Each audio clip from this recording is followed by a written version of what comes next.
Bikin nangis. Ibu mertua memperlakukanku seperti OB kantor. Aku dianggap sebagai pembantunya. Ku buat ia syok saat melihatku memimpin rapat. Saat itu juga ia sadar bahwa aku CEO perusahaan tempatnya bekerja. Halo Bunda, selamat datang kembali ya. Semoga Bunda semuanya dalam keadaan sehat dan bahagia ya. Sebelum masuk ke ceritanya silahkan Bunda-Bunda semuanya absen terlebih dahulu ya. Bunda semuanya dari daerah mana saja. Yang sudah subscribe semoga rezekinya lancar ya. Dina bukan tipikal gadis yang suka mengumbar keberhasilan. Sejak kecil, ia diajarkan untuk merendah, bekerja keras, dan membiarkan hasil berbicara. Lahir di keluarga sederhana namun penuh cinta di pinggiran kota Batang, Jawa Tengah, Dina muda sudah menunjukkan bakatnya yang luar biasa dalam dunia bisnis.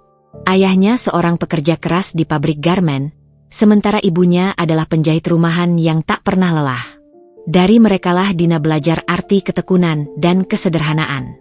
Setelah lulus dari salah satu universitas terbaik di Yogyakarta dengan predikat cum laude di bidang manajemen bisnis, Dina menolak tawaran pekerjaan di perusahaan multinasional yang menggiurkan. Sebuah ide sudah matang di benaknya, membangun sesuatu dari nol. Dengan modal seadanya dari tabungan hasil kerja paruh waktu dan dukungan penuh orang tua, Dina memulai sebuah startup di bidang teknologi digital. Awalnya, ia hanya memiliki satu laptop usang, meja reot, dan mimpi setinggi langit. Ia bekerja dari garasi kecil rumahnya, siang dan malam, merancang aplikasi dan strategi pemasaran, bahkan sesekali ikut mendistribusikan brosur sendiri. Banyak yang meremehkan. Buat apa S1 jadi pengusaha kecil-kecilan begitu? Lebih baik kerja kantoran yang jelas gajinya, kata beberapa tetangga. Namun, Dina tak pernah goyah. Ia percaya pada visinya. Dengan kecerdasan, ketajaman insting bisnis, dan etos kerja yang gila-gilaan, perlahan tapi pasti, startupnya mulai menunjukkan taring. Dina dikenal sebagai sosok yang cerdas, inovatif, namun tetap membumi. Ia tak pernah menonjolkan kekayaan atau kekuasaan, bahkan ketika perusahaannya mulai tumbuh pesat, merekrut puluhan karyawan, dan mendapatkan investasi besar dari investor asing. Kunci keberhasilan Dina terletak pada kemampuannya melihat celah pasar dan membangun tim yang solid. Ia memimpin dengan contoh, tak segan turun tangan untuk hal-hal kecil, dan selalu memperlakukan karyawannya sebagai keluarga. Di kantor, ia bisa sangat tegas dalam urusan pekerjaan, namun di luar itu, ia adalah sosok yang hangat dan ramah. Ia sering datang ke kantor dengan tampilan kasual, jauh dari kesan CEO perusahaan teknologi yang sukses. Kebiasaan ini adalah bagian dari prinsipnya. Fokus pada substansi, bukan pada tampilan luar. Ia ingin orang menghargainya karena kemampuannya, bukan karena label atau status sosial yang melekat padanya. Sebelum bertemu Arya, hidup Dina sepenuhnya didedikasikan untuk pekerjaannya. Cinta adalah prioritas nomor sekian. Ia bahkan pernah menolak lamaran seorang pengusaha muda kaya raya yang terpikat padanya, hanya karena merasa tidak ada koneksi emosional yang kuat. Dina percaya, cinta sejati akan datang pada waktunya, tanpa perlu dicari atau dipaksakan. Ia hanya perlu menjadi dirinya sendiri, seorang wanita mandiri dan berintegritas, yang siap menyambut takdir yang telah digariskan untuknya. Pertemuan Dina dan Arya terjadi secara tidak sengaja, jauh dari gemerlap dunia bisnis atau hiruk-pikuk acara sosialita yang seringkali melekat pada figur CEO muda sepertinya. Ini adalah sebuah siang yang tenang di akhir pekan di Batang, kota kecil yang selalu Dina kunjungi untuk mencari ketenangan dari kesibukan ibu kota. Arya, seorang manajer proyek yang kompeten dan berdedikasi di sebuah perusahaan konstruksi besar di Jakarta, sedang dalam perjalanan dinas ke Semarang. Ia memutuskan untuk memanfaatkan waktu luangnya dengan mampir ke Batang, kota asal mendiang ibunya, sekadar untuk napak tilas dan mengunjungi kerabat jauh yang sudah lama tak bersua. Di sebuah kedai kopi kecil bernama Kopi Senja, yang selalu ramai oleh mahasiswa dan pekerja kreatif lokal, tempat favorit Dina untuk menikmati waktu luangnya, takdir mempertemukan mereka. Dina saat itu tenggelam dalam dunianya sendiri. Ia mengenakan kaos oblong putih polos, celana jeans belel kesayangan, dan rambut yang diikat asal-asalan. Di hadapannya, laptop tipis menyala, menampilkan deretan kode program yang rumit dan laporan keuangan yang penuh angka. Sesekali, ia menyeruput kopi hitam pahitnya, meresapi setiap detil pekerjaan sambil menikmati alunan musik indie yang diputar kedai. Ia sama sekali tidak terlihat seperti wanita yang memimpin sebuah perusahaan teknologi dengan valuasi miliaran. Arya, yang baru saja selesai berbicara dengan kerabatnya dan berniat pergi, tak sengaja menyenggol meja Dina saat berbalik. Tumpukan berkas proposal proyek yang tebal dan beberapa lembar sketsa bangunan berserakan di lantai, tepat di dekat kakinya. Tanpa ragu, Dina segera menutup laptopnya dan membungkuk, membantu memunguti kertas-kertas yang berserakan itu. "Oh, astaga, maafkan saya ceroboh sekali," ujar Arya, wajahnya sedikit memerah karena malu dan terkejut. Ia merasa tidak enak karena telah mengganggu konsentrasi Dina. "Tidak apa-apa," jawab Dina sambil tersenyum ramah, menyerahkan kembali berkas-berkas itu satu persatu. Matanya sempat melirik sekilas sketsa bangunan yang tampak menarik. "Lain kali hati-hati, ya. Berkas-berkas penting begini jangan sampai hilang." Dari insiden kecil yang canggung itu, obrolan singkat pun terjalin. Arya, yang biasanya sedikit kaku dalam berinteraksi dengan orang asing, entah mengapa merasa nyaman berbicara dengan Dina. Ia terkesan dengan keramahan, ketenangan, dan kecerdasan Dina yang terpancar dari setiap perkataannya, meskipun ia tak tahu menahu tentang latar belakang pekerjaan Dina. Ia hanya tahu bahwa Dina adalah wanita yang menarik, berbeda dari wanita-wanita metropolis yang sering ia temui. Dina sendiri merasa nyaman dengan Arya. Pria itu tampak tulus, rendah hati, dan memiliki selera humor yang sederhana namun bisa membuatnya tersenyum. Mereka bertukar nomor telepon, tanpa ada ekspektasi lebih. Dina hanya menganggapnya sebagai kenalan baru yang menyenangkan, salah satu interaksi positif di luar rutinitas kerjanya yang intens. Namun, Arya tak menyerah begitu saja pada takdir.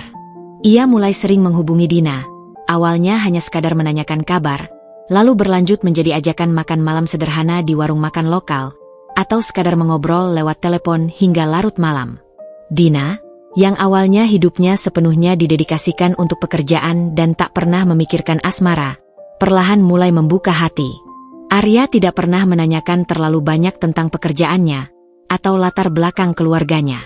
Ia hanya tertarik pada Dina sebagai individu, pada pemikiran-pemikirannya yang cerdas, pada tawa lepasnya yang jarang ia tunjukkan di depan orang lain, pada semangatnya dalam meraih impian. Ini adalah hal yang paling dihargai Dina. Arya mencintainya apa adanya, tanpa embel-embel status atau kekayaan yang selama ini ia sembunyikan.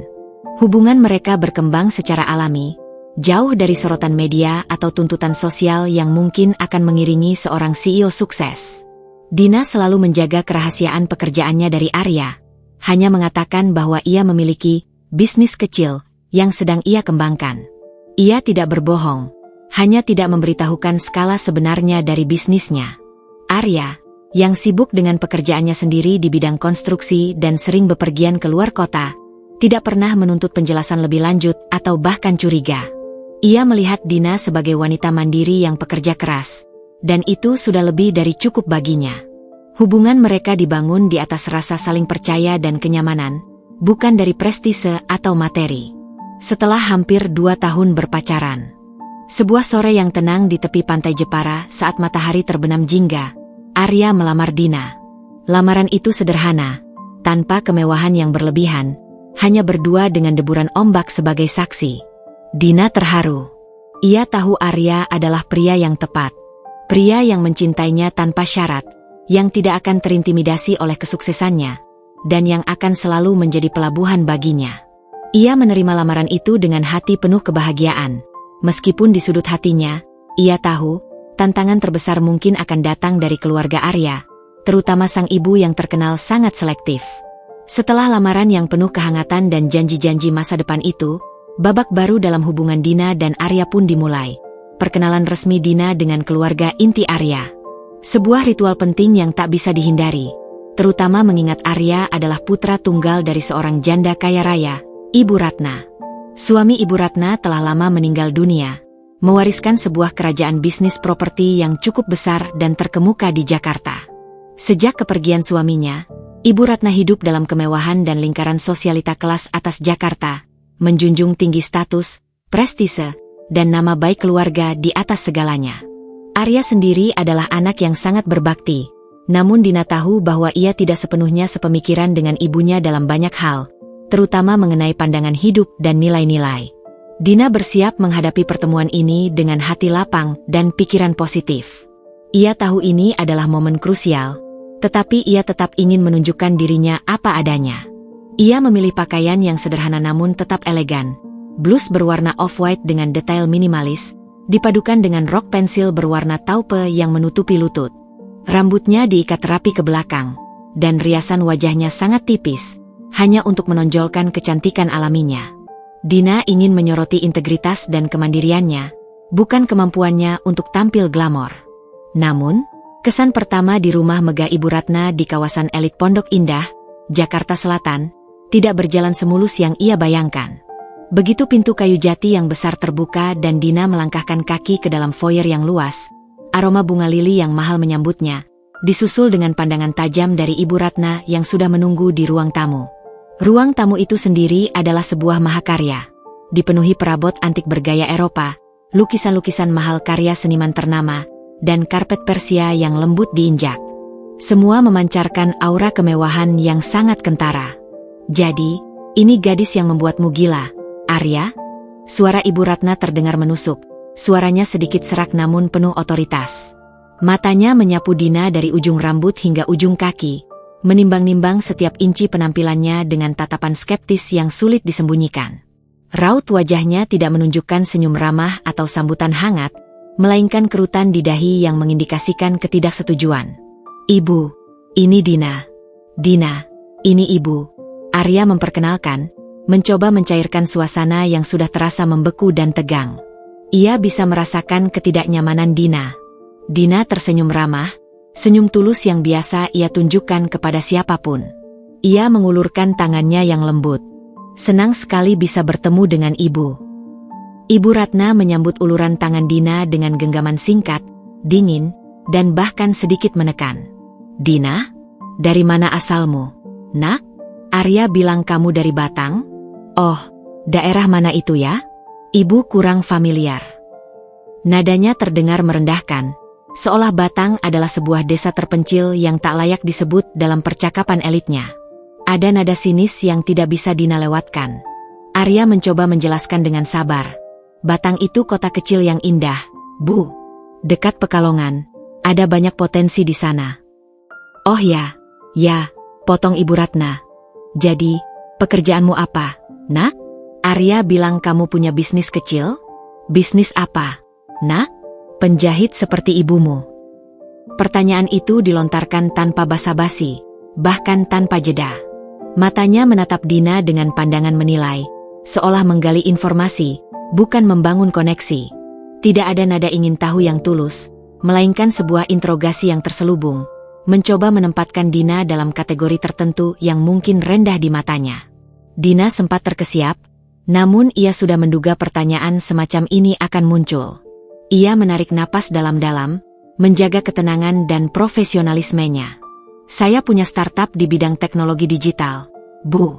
"Masih merintis," jawab Dina, memilih kata-kata yang paling merendah dan umum. Ia sengaja tidak menyebutkan skala perusahaannya yang sebenarnya sudah berkembang pesat, memiliki puluhan karyawan ahli, dan bahkan telah menarik perhatian investor internasional. Ia ingin melihat apakah Ibu Ratna bisa menerimanya bukan karena gelarnya sebagai CEO, bukan karena kekayaan yang ia miliki, melainkan karena dirinya sendiri sebagai individu yang layak. Ibu Ratna terdiam sejenak, menatap Dina dengan tatapan tidak percaya, lalu tertawa kecil, tawa yang terdengar lebih seperti ejekan daripada amusement. "Oh, startup. Baguslah kalau begitu. Semoga sukses ya." Anak ibu ini memang dari dulu suka yang sederhana-sederhana. Selera Arya memang unik, selalu mencari yang berbeda. Tapi ya sudahlah, yang penting Arya bahagia.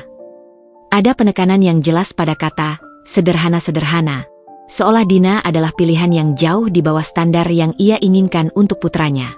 Kata unik dan berbeda yang ia lontarkan juga terasa seperti sindiran halus. Sepanjang pertemuan itu, yang terasa bagaikan interogasi yang berkepanjangan, Ibu Ratna terus melontarkan pertanyaan-pertanyaan yang mengarah pada latar belakang keluarga Dina, status finansial, dan prospek masa depannya.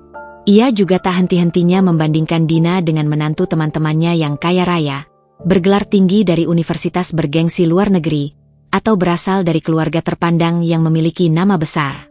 Setiap perbandingan itu terasa seperti duri yang menusuk hati Dina, namun ia berusaha keras untuk tidak menunjukkannya. Dina hanya bisa tersenyum tipis, menjaga kesopanan, dan menjawab seadanya, meskipun hatinya terasa perih dan lelah. Arya, dengan sabar, berusaha mengalihkan pembicaraan berkali-kali, namun Ibu Ratna selalu berhasil membawanya kembali ke topik yang sama, seolah dia ingin memastikan Dina tahu tempatnya. Kesan pertama ini adalah pukulan telak bagi Dina. Ia tahu, perjalanan untuk mendapatkan restu dan penerimaan tulus dari Ibu Ratna tidak akan mudah. Namun, ia tidak gentar.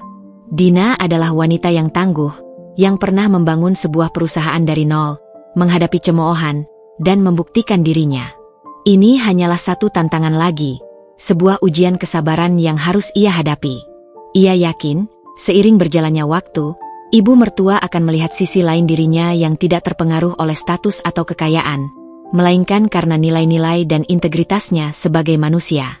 Atau setidaknya, itu yang ia harapkan, sambil menyimpan sebuah rahasia besar di balik senyumannya yang tenang. Meskipun pertemuan pertama dengan Ibu Ratna jauh dari kata ideal, bahkan bisa dibilang mengecewakan, Dina tetap teguh pada pilihannya. Cintanya pada Arya lebih besar dari kerikil tajam yang dilemparkan sang calon mertua. Arya sendiri, dengan sabar dan penuh pengertian, terus meyakinkan Dina. Ibu memang sedikit konservatif, sayang. Dia hanya butuh waktu untuk mengenalmu lebih jauh. Aku yakin kamu akan meluluhkan hatinya dengan kebaikanmu. Janjinya, menatap Dina dengan tatapan penuh keyakinan. Dina sangat mencintai Arya, dan ia percaya pada kata-kata suaminya. Beberapa bulan kemudian, pernikahan Dina dan Arya diselenggarakan. Suasananya campur aduk, kemewahan yang dipaksakan berbalut ketegangan yang tak terucap. Ibu Ratna bersikeras mengadakan resepsi super mewah di ballroom salah satu hotel bintang 5 paling bergengsi di Jakarta Pusat, mengundang seluruh relasi bisnis, kolega, dan teman-teman sosialitanya yang berkelas. Dina, di sisi lain, yang selalu mengedepankan kesederhanaan dan keintiman, sebenarnya menginginkan pernikahan yang lebih sederhana, mungkin hanya di sebuah venue kecil yang dikelilingi keluarga dan sahabat terdekat. Namun, ia memutuskan untuk mengalah demi kebahagiaan Arya dan, yang terpenting, agar tidak memperkeruh suasana dengan ibu mertua yang sudah terlihat tidak senang. Arya, si jembatan penengah, dengan susah payah mencoba menyeimbangkan ekspektasi ibunya yang selangit dengan keinginan istrinya yang rendah hati.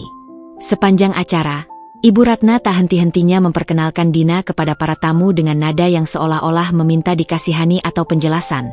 Ini menantu saya, Nak Dina. Dari keluarga biasa saja. Tapi ya sudahlah, Arya kan maunya begitu. Yang penting bahagia, ya kan? Dina hanya bisa tersenyum tipis, menahan perih.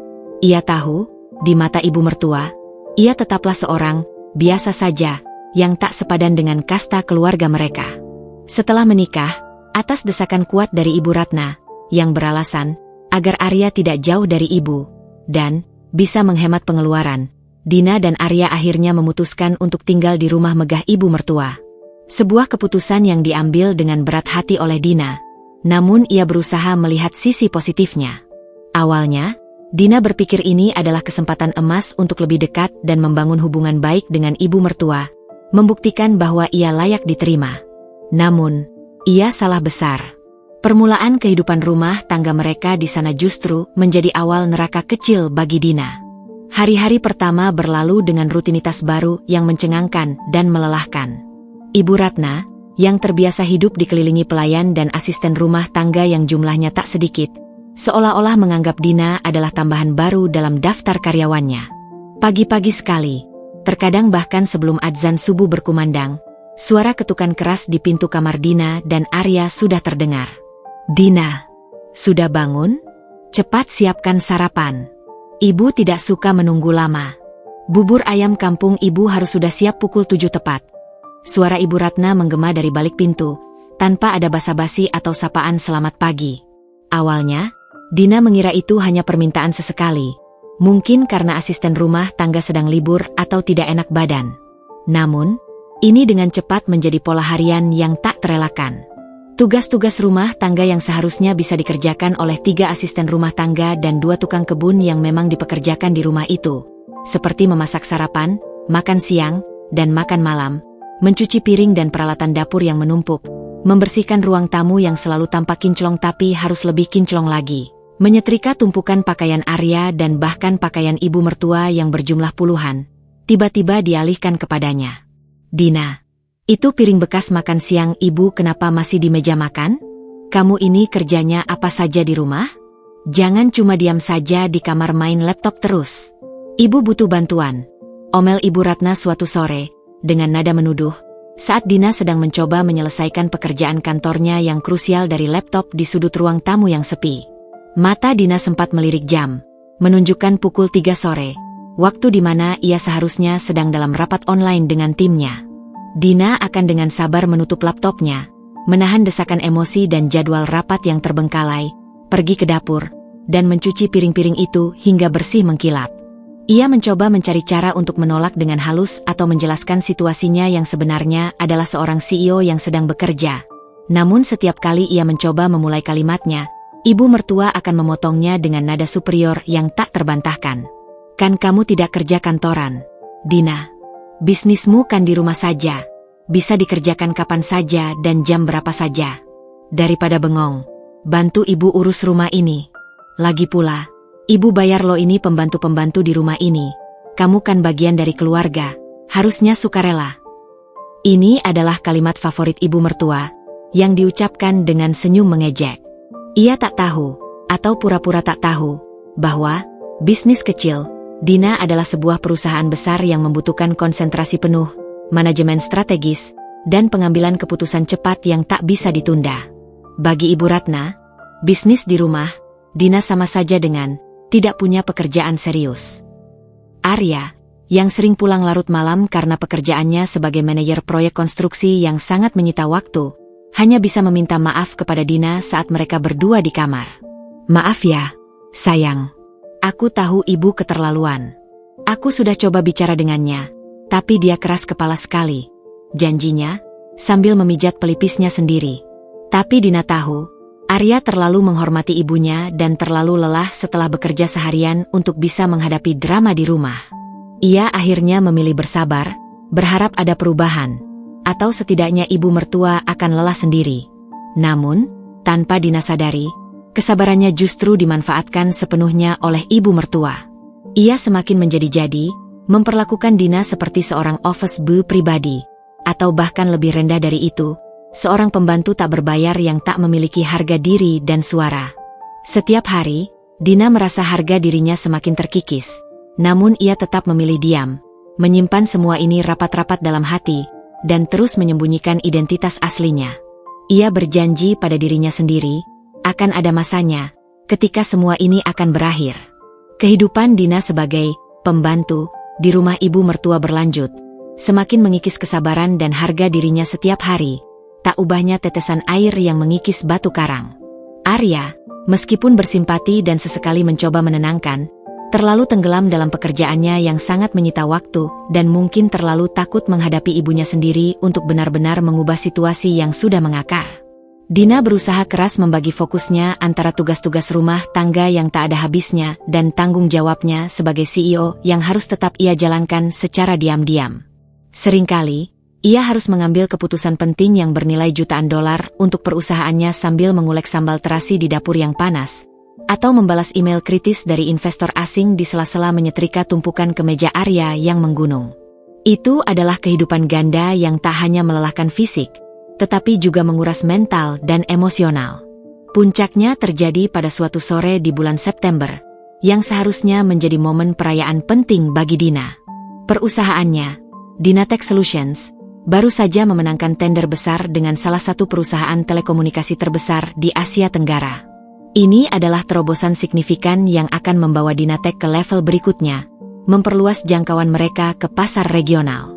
Ada press release resmi yang akan diterbitkan secara global dalam hitungan jam, dan beberapa media besar, termasuk majalah bisnis ternama, sudah meminta wawancara eksklusif dengan Dina, sang CEO muda yang visioner di balik kesuksesan ini. Dina sedang duduk di meja makan yang luas namun kerap berantakan oleh piring-piring kotor ibu mertua, mencoba menyelesaikan draft akhir press release di laptopnya. Sesekali, ia melirik jam di dinding. Ia ada video call penting dengan tim public relations-nya di Singapura dalam waktu 15 menit. Konsentrasinya sedang berada di puncaknya.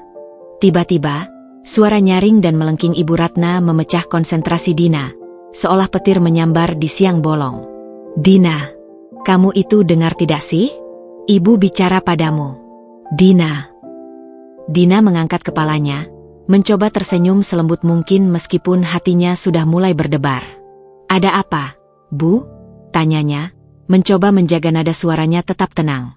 Ibu Ratna berdiri di ambang pintu dapur, dengan wajah masam yang tak menyembunyikan kekesalannya dan tangan bersedekap di dada. "Itu, lantai ruang tamu kenapa kotor sekali? Ada setitik debu di bawah meja kopi. Kamu itu bagaimana kerjanya? Pembantu ibu saja tidak pernah seceroboh ini. Atau kamu memang sengaja ingin melihat ibu marah?" Omelnya, suaranya naik 1 oktav, menggema di seluruh ruangan. "Cepat bersihkan sekarang juga. Ibu tidak mau ada kotoran sekecil apapun di rumah ini. Pokoknya harus kinclong." Dina mengernyitkan dahi. Ia melihat ke lantai yang ditunjuk ibu mertua. Memang ada sebutir remah roti kering yang mungkin jatuh dari piring ibu mertua saat ia sarapan tadi pagi. Sebuah remah yang nyaris tak terlihat oleh mata telanjang. Namun bagi Ibu Ratna, itu adalah sebuah kotoran yang tak bisa ditolerir. Mengapa ibu mertua sampai memerhatikan hal sekecil itu, sementara di depan matanya menantunya sedang bekerja keras? Dina merasa jengkel, bukan hanya karena tugas remeh itu, tetapi karena ia punya pekerjaan yang jauh lebih penting dan berdampak besar yang sedang ia tangani. "Bu, maaf sebelumnya, tapi saya sedang ada pekerjaan penting yang harus segera diselesaikan. Ini masalah deadline yang ketat. Nanti setelah ini selesai, saya pasti bersihkan, ya? Hanya remah kecil kok, tidak akan kemana-mana," ujar Dina mencoba bernegosiasi. Nadanya masih sopan dan penuh penghormatan, meskipun dadanya sudah terasa sesak. Namun, Ibu Ratna tidak mendengarkan. Ia melangkah maju, mendekati meja makan, tatapan matanya tajam menyorot laptop Dina yang menyala. "Pekerjaan penting apa sih yang kamu kerjakan? Paling juga main game online atau lihat-lihat baju diskon. Kamu itu seharusnya sadar diri, Dina. Suamimu bekerja keras siang malam di luar sana mencari uang. Kamu di rumah ini seharusnya membantu meringankan bebannya, bukan malah bermalas-malasan dan sok sibuk. Cepat bersihkan sekarang juga. Ibu tidak suka ditunda-tunda. Kamu pikir kamu siapa di rumah ini?" Ibu mertua bahkan mendorong sedikit laptop Dina hingga layarnya bergoyang, nyaris terjatuh. Perkataan ibu mertua kali ini benar-benar menusuk ulu hati Dina hingga ke relung terdalam. Main game? Bermalas-malasan? Setelah semua kerja kerasnya membangun perusahaan dari nol, begadang tak terhitung malam, mengorbankan waktu pribadi, dan kini ia berhasil membawa perusahaannya meraih kesuksesan besar, mendapatkan pengakuan internasional. Ia masih dianggap seperti itu? Remah roti sekecil itu bahkan jauh lebih penting daripada pekerjaan yang sedang ia lakukan. Sebuah pekerjaan yang secara tidak langsung juga memberikan penghidupan bagi Arya? Dina menatap mata ibu mertua yang memancarkan kejijikan dan superioritas. Ada kehinaan yang begitu dalam tergambar di sana. Dalam sepersekian detik, semua rasa frustrasi yang menumpuk selama berbulan-bulan, kemarahan yang ia pendam, dan harga diri yang terinjak-injak selama ini, mendadak memuncak. Ia tidak mengatakan sepatah kata pun. Dengan gerakan yang pelan namun tegas, ia menutup laptopnya dengan suara klik yang nyaris tak terdengar. Dina bangkit dari kursinya, berjalan menuju lemari perkakas, mengambil lap pel dan vakum cleaner kecil, lalu kembali dan membersihkan remah roti itu dengan gerak tubuh yang tenang namun penuh amarah terpendam. Setiap usapan lap, setiap suara mesin vakum adalah simbol dari tekad yang baru saja ia bangun. Saat ia membersihkan lantai, pikirannya berputar cepat, menyusun skenario. Ibu mertua tidak tahu, dan mungkin tidak akan pernah tahu, seberapa besar ia telah meremehkan menantunya sendiri. Perlakuan ini telah melampaui batas yang bisa ia terima dengan sabar. Dina menyadari, mengungkapkan identitasnya sekarang tidak akan ada gunanya. Ibu mertua pasti akan menganggapnya pamar, atau bahkan tidak percaya. Ia perlu melakukan sesuatu yang lebih, Sesuatu yang bukan hanya sekadar memberitahu, tetapi menunjukkan secara langsung. Saat itulah, sebuah tekad baja terbentuk di hati Dina, lebih kuat dari apapun yang pernah ia rasakan sebelumnya. Ia akan tetap merahasiakan identitas aslinya sebagai CEO Dynatech Solutions. Ia akan membiarkan ibu mertua terus meremehkannya, membiarkannya terus memperlakukannya seperti pembantu rendahan yang tak punya masa depan. Namun, akan ada suatu hari, sebuah momen yang tepat, di mana ia akan menunjukkan kepada ibu mertua siapa dirinya sebenarnya. Bukan dengan kata-kata atau sertifikat, tetapi dengan sebuah aksi yang akan mengguncang seluruh dunia, angku Ibu Ratna. Momen di mana ibu mertua akan melihat sendiri betapa salahnya dia selama ini, dan bagaimana menantu yang ia remehkan itu sebenarnya jauh di atas levelnya. Dina akan membuat ibu mertua syok hingga tak bisa berkata-kata, bahkan mungkin hingga tak bisa bernapas. Ia hanya perlu menunggu waktu yang tepat. Setelah insiden remah roti yang memicu tekadnya, sebuah titik balik yang terasa begitu membebani namun juga menguatkan, Dina menjalani hari-harinya di rumah Ibu Ratna dengan topeng ganda yang semakin sempurna. Di satu sisi, di hadapan ibu mertua dan semua asisten rumah tangga, ia adalah menantu penurut, cekatan, dan tak banyak bicara yang siap sedia melaksanakan perintah. Pagi-pagi buta, seringkali sebelum kokok ayam pertama terdengar atau suara azan subuh berkumandang dari masjid terdekat di Batang, ia sudah berada di dapur. Ia menyiapkan sarapan, mulai dari bubur ayam kampung Ibu Ratna yang harus tepat teksturnya dan disajikan hangat, hingga roti panggang dengan selai buatan sendiri, dan kopi hitam pekat tanpa gula untuk Arya. Siangnya, ia akan membersihkan seluruh sudut rumah yang luas itu, mulai dari ruang tamu yang megah hingga koridor-koridor panjang, memastikan tidak ada sehelai debu pun yang luput dari pandangan mata elang ibu mertua yang selalu mencari kesalahan. Sorenya, ia mungkin sibuk menyetrika tumpukan pakaian yang menggunung, bahkan seragam kerja Arya yang harus licin sempurna tanpa satupun kerutan. Namun, di balik citra, pembantu, yang ia tampilkan dengan sempurna itu, Dina adalah seorang CEO visioner yang terus-menerus menggerakkan roda perusahaannya, Dynatech Solutions. Ini adalah bagian tersulit dan paling menguras energi dalam kehidupannya. Waktu adalah komoditas paling berharga baginya, lebih dari permata atau saham. Dina harus memanfaatkan setiap celah waktu luang yang ia miliki. Saat ibu mertua tidur siang pulas di kamarnya yang ber-AC dingin, saat ibu mertua pergi arisan atau pertemuan sosialita yang bisa memakan waktu berjam-jam, atau yang paling sering, di tengah malam ketika semua orang di rumah sudah terlelap dalam mimpi. Laptop tipisnya adalah nyawa keduanya.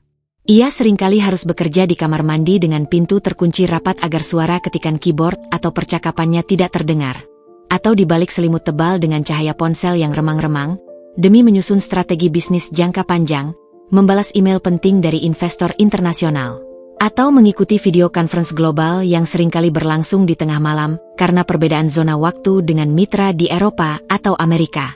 Konflik batin Dina semakin memuncak setiap harinya. Di satu sisi, ia merasa terhina dengan perlakuan ibu mertua yang begitu merendahkan. Setiap sindiran, setiap perintah yang dilontarkan seolah ia tak punya akal, terasa seperti sayatan pisau yang membuat luka baru di hatinya. Ia harus menelan amarahnya bulat-bulat, menahan keinginan untuk berteriak, "Ibu tahu tidak siapa saya sebenarnya? Saya ini CEO perusahaan yang bisa membeli seluruh rumah ini beserta isinya." Harga dirinya terus diuji, diinjak-injak, dan dipertanyakan. Perasaan frustrasi kerap kali menyelimuti, membisikkan agar ia menyerah saja pada sandiwara yang melelahkan ini dan mengungkapkan semuanya. Namun, ia selalu berhasil menepis bisikan itu. Di sisi lain, tekadnya untuk memberi pelajaran kepada ibu mertua semakin kuat dan mengakar. Ia ingin Ibu Ratna merasakan betul dampak dari kebiasaannya meremehkan orang lain, terutama mereka yang dianggap tidak selevel. Ia ingin kejutan yang akan ia berikan nanti menjadi sebuah cambuk yang menusuk langsung ke inti kesombongan ibu mertua, sebuah pengungkapan yang tak akan pernah Ibu Ratna lupakan. Lebih dari itu, Dina juga ingin membuktikan pada dirinya sendiri bahwa ia bisa tetap profesional, menjaga integritasnya, dan mencapai tujuannya, bahkan dalam kondisi tertekan yang ekstrim. Ia tak ingin kesuksesannya dinilai dari seberapa banyak ia pamer atau berapa banyak harta yang ia kenakan, melainkan dari bagaimana ia bisa tetap rendah hati di tengah segala cemoohan dan bagaimana ia bisa membuktikan dirinya tanpa harus sesumbar. Hubungannya dengan Arya pun menjadi ujian besar. Arya tahu sebagian besar tentang pekerjaan Dina, tetapi ia tidak tahu seberapa besar perusahaannya telah berkembang pesat. Dina sengaja tidak terlalu banyak membahas detail pekerjaan dengannya agar Arya tidak terlalu khawatir atau, yang lebih penting, secara tidak sengaja membocorkan rahasia itu kepada ibunya. Arya sendiri merasa bersalah melihat kondisi Dina yang setiap hari berkorban. Namun ketidakmampuannya untuk berdiri di hadapan ibunya dan membela Dina secara tegas membuat Dina merasa sendirian dalam perjuangan ini. Ia tahu Arya mencintainya dengan tulus. Tetapi cinta saja terkadang tidak cukup untuk mengatasi rasa harga diri yang terkoyak setiap hari. Dina menjadi ahli dalam menyembunyikan identitasnya. Ia punya earphone khusus dengan noise cancelling untuk meeting online agar suaranya tidak bocor keluar kamar mandi. Puluhan alasan logis ketika harus pergi ke pasar membeli kebutuhan rumah, yang sebenarnya adalah kunjungan mendadak ke kantor pusatnya, atau mengurus stok barang di gudang yang sebenarnya adalah rapat dengan direksi. Ia bahkan menyiapkan satu setel pakaian kantor lengkap di dalam tas yang selalu ada di mobilnya. Jika ia harus buru-buru bertemu klien atau investor setelah menyelesaikan tugas mencuci piring atau membereskan rumah. Setiap senyum yang ia berikan pada ibu mertua adalah hasil dari latihan diri yang keras. Sebuah senyum yang menutupi ribuan pikiran strategis dan keputusan bisnis besar yang baru saja ia ambil, atau ratusan juta rupiah yang baru saja ia hasilkan. Semakin lama sandiwara ini berjalan, semakin Dina merasa lelah, bukan secara fisik, melainkan mental. Ia merindukan kebebasan untuk menjadi dirinya sendiri. Ia merindukan dihargai apa adanya tanpa harus berpura-pura. Tetapi setiap kali ia merasa ingin menyerah, ia teringat tatapan meremehkan ibu mertua di insiden remah roti. Tekad itu kembali membara, memberinya kekuatan untuk bertahan. Dina tahu, panggungnya akan segera tiba. Ia hanya perlu bersabar sedikit lagi, mempersiapkan kejutan yang tak akan pernah dilupakan ibu mertua. Kehidupan ganda Dina, yang satu adalah CEO perusahaan sukses dengan tanggung jawab global, dan yang lain adalah menantu yang diperlakukan tak ubahnya seperti pembantu rendahan, terus berlanjut. Semakin hari, perlakuan Ibu Ratna semakin menjadi-jadi, seolah sengaja menguji batas kesabaran Dina hingga ke titik nadir. Salah satu ritual harian ibu mertua yang paling menyakitkan, yang terasa seperti siksaan batin yang berulang, adalah sesi sindiran dan perbandingan. Hampir setiap kali Ibu Ratna berbicara dengan Dina, terutama saat ia baru saja menyelesaikan percakapan telepon dengan teman-teman sosialitanya yang gemar pamer, atau saat ia baru pulang dari acara arisan mewah di kawasan elit, topik pembicaraan selalu berujung pada pameran menantu-menantu teman-temannya. Dina akan sering mendengar suara tawa riang dan nada bangga Ibu Ratna saat berbicara di telepon. "Oh, menantumu sekarang jadi direktur utama di bank multinasional itu, Bu Sonya? Wah, hebat sekali ya. Pasti bangga sekali punya menantu cerdas, bergelar master dari luar negeri, dan berpenghasilan fantastis begitu." Lalu, tak lama setelah menutup telepon, dengan mimik wajah yang berubah masam, Ibu Ratna akan menoleh ke arah Dina yang sedang khusyuk mencuci piring kotor di dapur atau melipat tumpukan baju di ruang keluarga, dengan tatapan meremehkan yang menelanjangi. "Dina, coba lihat itu menantu Bu Sonya," ujarnya dengan nada dingin, seolah tak ada empati sama sekali. Matanya melirik sinis ke arah Dina. Wanita karir yang sukses, mandiri. Gajinya besar sekali, bisa belikan orang tuanya rumah mewah di pusat kota. Sering ajak suaminya liburan keliling Eropa pakai biaya sendiri. Beda sekali dengan kamu. Bisnisnya cuma di rumah saja, tidak jelas prospeknya, tidak ada gunanya bagi keluarga.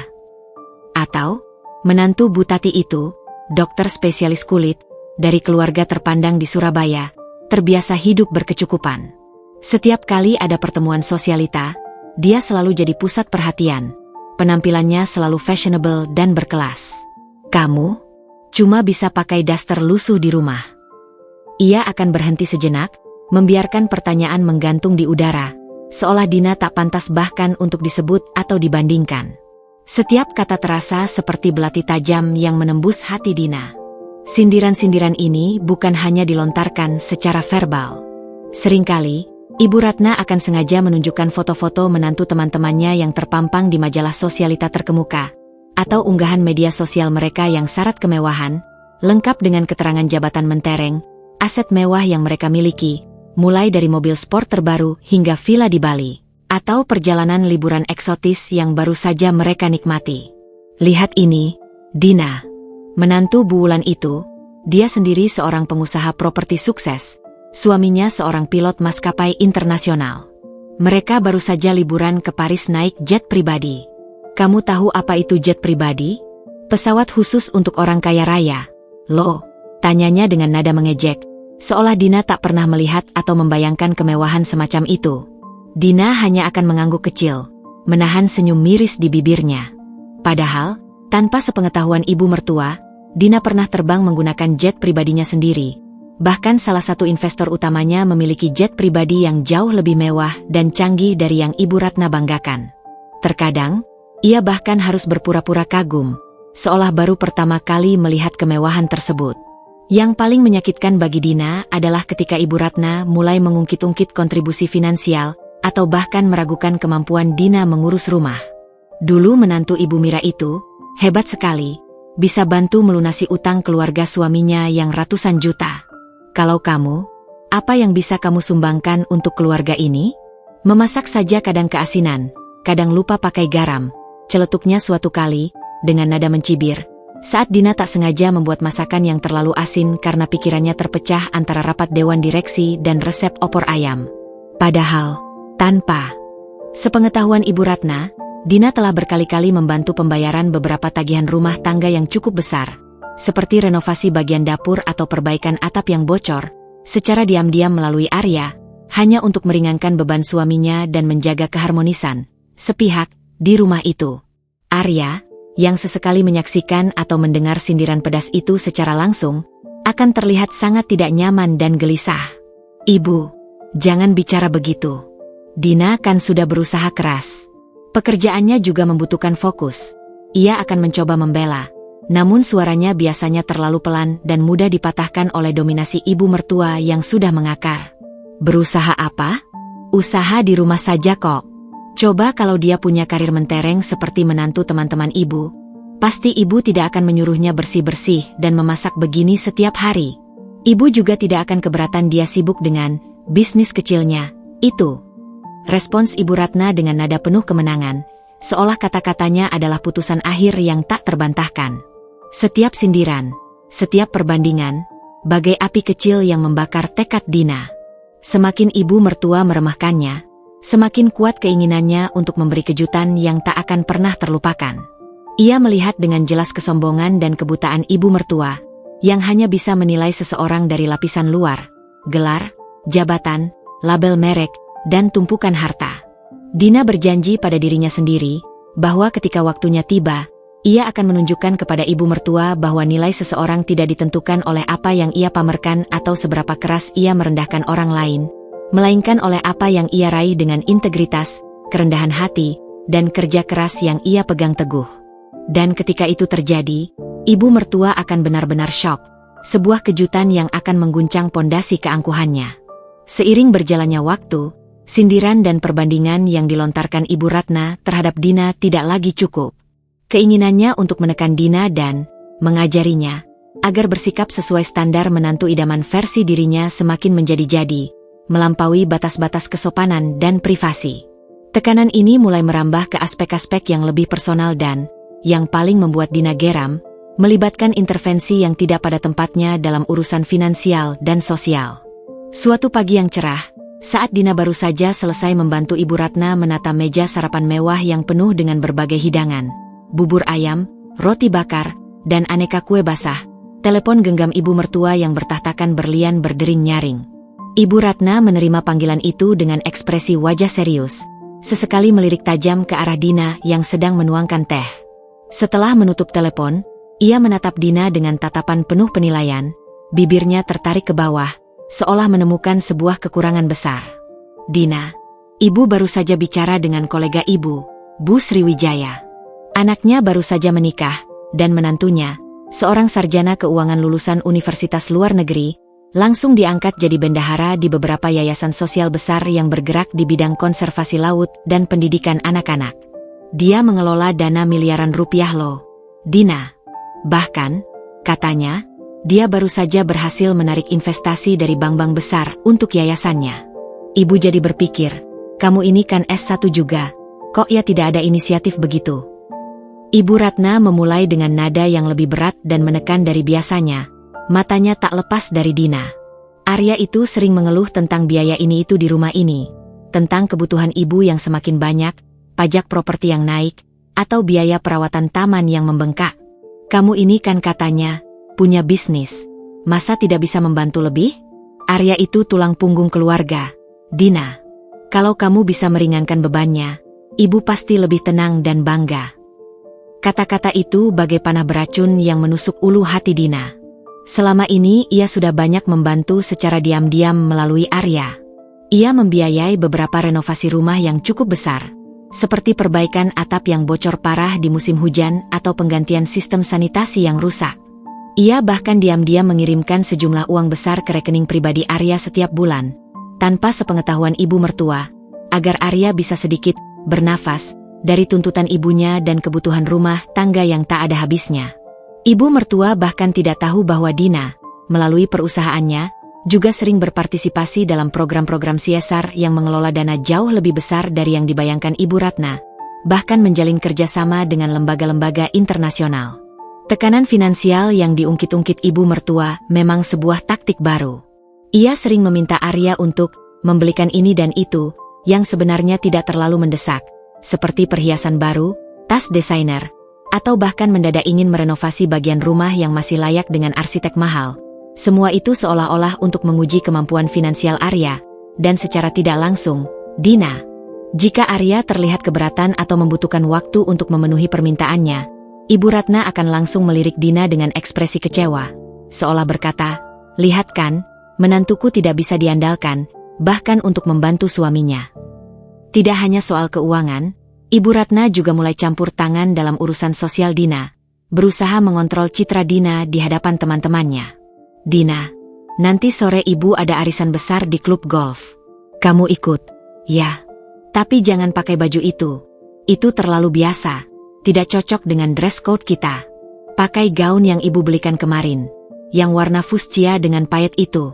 Nanti kalau ada yang tanya pekerjaanmu, bilang saja kamu mengelola rumah tangga dan membantu bisnis suami. Tidak usah berlebihan ceritanya atau mengarang-arang. Jaga nama baik keluarga." Ibu Ratna sering mencoba membatasi lingkup pergaulan Dina, seolah takut Dina akan bertemu seseorang yang mengenali identitas aslinya sebagai CEO, atau takut Dina akan mempermalukan dirinya dengan cerita tentang bisnis kecil yang menurut ibu mertua tidak berkelas dan tidak layak dibanggakan di lingkungan sosialitanya. Puncak tekanan datang saat suatu malam di meja makan, Ibu Ratna secara terang-terangan menyinggung soal keturunan. "Dina, teman-teman ibu sudah punya cucu semua. Loh, ada yang cucunya sudah 2, bahkan ada yang baru saja lahir cucu kembar. Kamu dan Arya kapan? Sudah saatnya kalian punya anak. Usia kalian juga sudah tidak muda lagi. Jangan terlalu fokus pada bisnis kecil itu. Anak itu rezeki. Loh, apalagi kalau anak laki-laki bisa melanjutkan nama keluarga dan mewarisi kekayaan ibu nanti." Tekanan untuk memiliki anak terasa seperti beban tambahan yang berat di pundak Dina. Padahal ia dan Arya sudah berdiskusi panjang lebar dan berencana akan menunda momongan sampai kondisi finansial mereka lebih stabil dan mereka benar-benar mandiri, terlepas dari campur tangan ibu mertua. Dina juga ingin memastikan ia bisa memberikan waktu dan perhatian penuh untuk anaknya nanti. Semua tekanan ini, baik yang bersifat finansial, sosial, maupun personal, semakin menguras energi Dina, baik fisik maupun mental. Ia merasa terperangkap dalam jaring laba-laba yang dibuat oleh ibu mertua, yang semakin hari semakin mengikatnya. Setiap perkataan dan perlakuan itu adalah pengingat konstan akan posisinya yang direndahkan. Namun, setiap tekanan juga semakin menguatkan keyakinannya bahwa keputusannya untuk menyembunyikan identitasnya adalah hal yang benar dan strategis. Ia tidak ingin ibu mertua berubah karena statusnya yang tiba-tiba terungkap, melainkan karena kesadaran dan penyesalan tulus atas perilakunya. Tekadnya semakin bulat, ia akan terus bertahan dalam sandiwara ini, hingga saatnya tiba, ia akan memberikan kejutan yang tak hanya membuat ibu mertua terdiam kaku, tetapi juga merenungkan kembali semua perilakunya yang meremehkan itu. Di tengah badai tekanan yang tak henti-henti dilancarkan Ibu Ratna, Arya, sang suami, berada di posisi yang sangat serba salah, terperangkap di antara dua wanita yang paling ia cintai. Ia mencintai Dina dengan tulus dari lubuk hatinya, dan sangat menyadari perlakuan tidak adil serta sindiran pedas yang setiap hari dilontarkan ibunya. Setiap kali melihat Dina menunduk patuh membersihkan rumah, atau mendengar langsung omelan ibunya tentang bisnis kecil yang tidak jelas, dan perbandingan dengan menantu teman-teman sosialitanya yang mentereng, hati Arya terasa sakit dan hancur. Ia seringkali mencoba menengahi, membela Dina, atau setidaknya mengalihkan pembicaraan ke topik yang lebih netral, namun usahanya selalu sia-sia, bagai mendayung di lautan tanpa ujung. "Ibu, jangan bicara begitu terus, kasihan Dina. Dia juga lelah, Bu. Aku lihat dia sering begadang menyelesaikan pekerjaannya." Arya mencoba membujuk ibunya suatu malam, setelah Dina pergi ke kamar dengan wajah lesu usai disemprot habis-habisan karena lupa mematikan lampu di teras dan membiarkan beberapa serangga masuk. Ibu Ratna mendelik tajam, tangannya bersedekap angkuh di dada. "Lelah? Lelah apa? Hanya mengurus rumah segini besarnya saja sudah mengeluh. Kamu tahu, Arya, dulu ibu sendirian mengurus bisnis dan rumah ini setelah ayahmu meninggal. Ibu tidak pernah mengeluh. Dina itu harusnya bersyukur kamu tidak memintanya bekerja di luar seperti istri teman-temanmu yang harus berdesak-desakan di bus umum atau terjebak macet tiap hari. Dia di rumah ini sudah enak, semua kebutuhan tercukupi." Ibu Ratna selalu berhasil membalikkan argumen, menyudutkan Arya, dan membuatnya merasa bersalah serta tak berdaya. Ia memiliki keahlian dalam memanipulasi emosi Arya, memanfaatkan rasa bakti putranya. Arya pernah mencoba berbicara empat mata dengan Dina di keheningan malam, saat Ibu Ratna sudah terlelap. "Sayang, aku tahu kamu tertekan dan sangat menderita. Aku sungguh minta maaf ibu bersikap begitu kepadamu. Aku sudah coba bicara dengannya berkali-kali, tapi ibu memang keras kepala dan punya pandangan sendiri. Dia hanya ingin yang terbaik untuk kita. Mungkin caranya saja yang salah dan sedikit ekstrim," kata Arya, memegang tangan Dina erat, berusaha meyakinkan. Dina hanya bisa tersenyum tipis, menyimpan kekecewaan yang mendalam di balik senyum itu. Ia tahu Arya berusaha, ia tahu Arya mencintainya, tapi usahanya belum cukup kuat untuk menembus tembok kekuasaan Ibu Ratna. Bagi Arya, ibunya adalah segalanya, dan menentang sang ibu secara frontal adalah hal yang sangat sulit baginya, bahkan mungkin sesuatu yang tak pernah ia berani lakukan. Ia terbiasa hidup di bawah bayang-bayang ibunya. Ketidakmampuan Arya untuk mengatasi ibunya secara efektif membuat Dina semakin merasa sendirian dalam perjuangan ini. Ia menghargai niat baik Arya, kepeduliannya, dan usahanya untuk mencoba meringankan beban. Tetapi kata-kata saja tidak mengubah perlakuan ibu mertua yang semakin menjadi-jadi. Dina merasa lelah, sangat lelah. Lelah dengan kehidupan ganda yang harus ia jalani setiap hari, lelah dengan peran pembantu yang harus ia lakoni di depan umum, dan lelah dengan sindiran yang tak ada habisnya. Energi mentalnya terkuras habis, bahkan untuk membuat keputusan penting di perusahaannya yang membutuhkan fokus penuh. Ia merasa seperti kehilangan dirinya yang dulu, sosok Dina yang berani dan percaya diri. Ada kalanya Dina nyaris menyerah pada keadaan. Beberapa kali, setelah jam kerja di perusahaan selesai, yang ia lakukan secara sembunyi-sembunyi, dan ia harus kembali ke tugas-tugas rumah tangga, ia pernah berpikir untuk mengungkapkan semuanya, menampar wajah ibu mertua dengan kebenaran tentang siapa dirinya sebenarnya. Membayangkan ekspresi terkejut ibu mertua yang akan pias tak berdaya di hadapan fakta memang sangat menggoda dan memuaskan.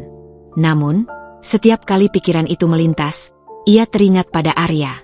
Bagaimana reaksi Arya jika ia melakukannya? Apakah Arya akan merasa malu, kecewa, atau bahkan marah karena Dina menyimpan rahasia sebesar itu darinya, meski ia sudah tahu sebagian besar? Dina tidak ingin melukai Arya, pria yang tulus mencintainya. Ia juga tidak ingin ibu mertua berubah karena terpaksa oleh status atau karena merasa terancam, melainkan karena kesadaran diri dan penyesalan tulus atas perilakunya. Maka, Dina kembali menguatkan hatinya, menarik napas dalam-dalam, dan menatap pantulan dirinya di cermin. Ia harus terus memainkan peran ini, setidaknya sampai ia bisa mendapatkan momentum yang paling tepat. Momentum yang tidak hanya akan mengejutkan ibu mertua hingga ke akar-akarnya, tetapi juga menjadi pelajaran bagi semua orang yang gemar meremehkan orang lain hanya dari penampilan luar atau latar belakang. Ini bukan lagi tentang Dina semata, tapi tentang membuktikan bahwa kemuliaan seseorang tidak ditentukan oleh label, jabatan mentereng, atau penampilan luar, melainkan dari integritas, kerendahan hati, dan apa yang ada di dalam hati serta pikiran. Namun, setiap hari yang berlalu dalam sandiwara ini terasa semakin berat, menguji batas kesabarannya hingga ke titik yang paling ekstrim. Waktu terus berjalan, dan dengan setiap hari yang berlalu, tekanan dari Ibu Ratna yang tak ada habisnya semakin menguatkan tekad baja dalam diri Dina. Ia tahu, kesempatan untuk mengungkapkan kebenaran tentang siapa dirinya, bukan dengan kata-kata yang penuh amarah atau pembelaan diri, melainkan dengan sebuah aksi yang akan berbicara lebih lantang, tidak akan datang begitu saja. Ia harus menciptakannya, merajut setiap benang takdir hingga menjadi sebuah permadani yang sempurna. Momen yang paling tepat adalah ketika ibu mertua berada dalam posisi di mana ia tidak bisa mengelak, tidak bisa menyangkal, dan harus menghadapi fakta telanjang yang telah ia abaikan dan remehkan selama ini. Beberapa minggu setelah insiden-insiden yang menguras emosi dan mengikis kesabaran Dina, Arya pulang kerja dengan wajah yang agak cemas namun juga antusias.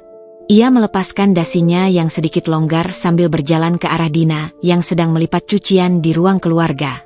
"Sayang, ada berita penting sekali," katanya, suaranya sedikit rendah namun penuh kegembiraan yang tertahan. "Perusahaan tempatku bekerja, PT Adikarya Mandiri, akan mengadakan rapat besar dan sangat krusial bulan depan, tepatnya tanggal 23 Juli 2025. Ini adalah rapat penandatanganan kerjasama dengan investor baru yang kabarnya sangat besar. Bahkan skalanya bisa mengubah peta persaingan industri konstruksi kita. Semua direksi dan stakeholder utama, termasuk perwakilan dari pemegang saham terbesar, akan hadir. Dan yang paling mengejutkan, ibu bilang dia juga akan datang karena dia punya sebagian kecil saham di perusahaan kontraktor ini sejak ayah meninggal." Jantung Dina berdegup kencang. Sebuah debaran yang bukan karena ketakutan, melainkan karena antisipasi dan strategi yang mendadak terbentuk di benaknya.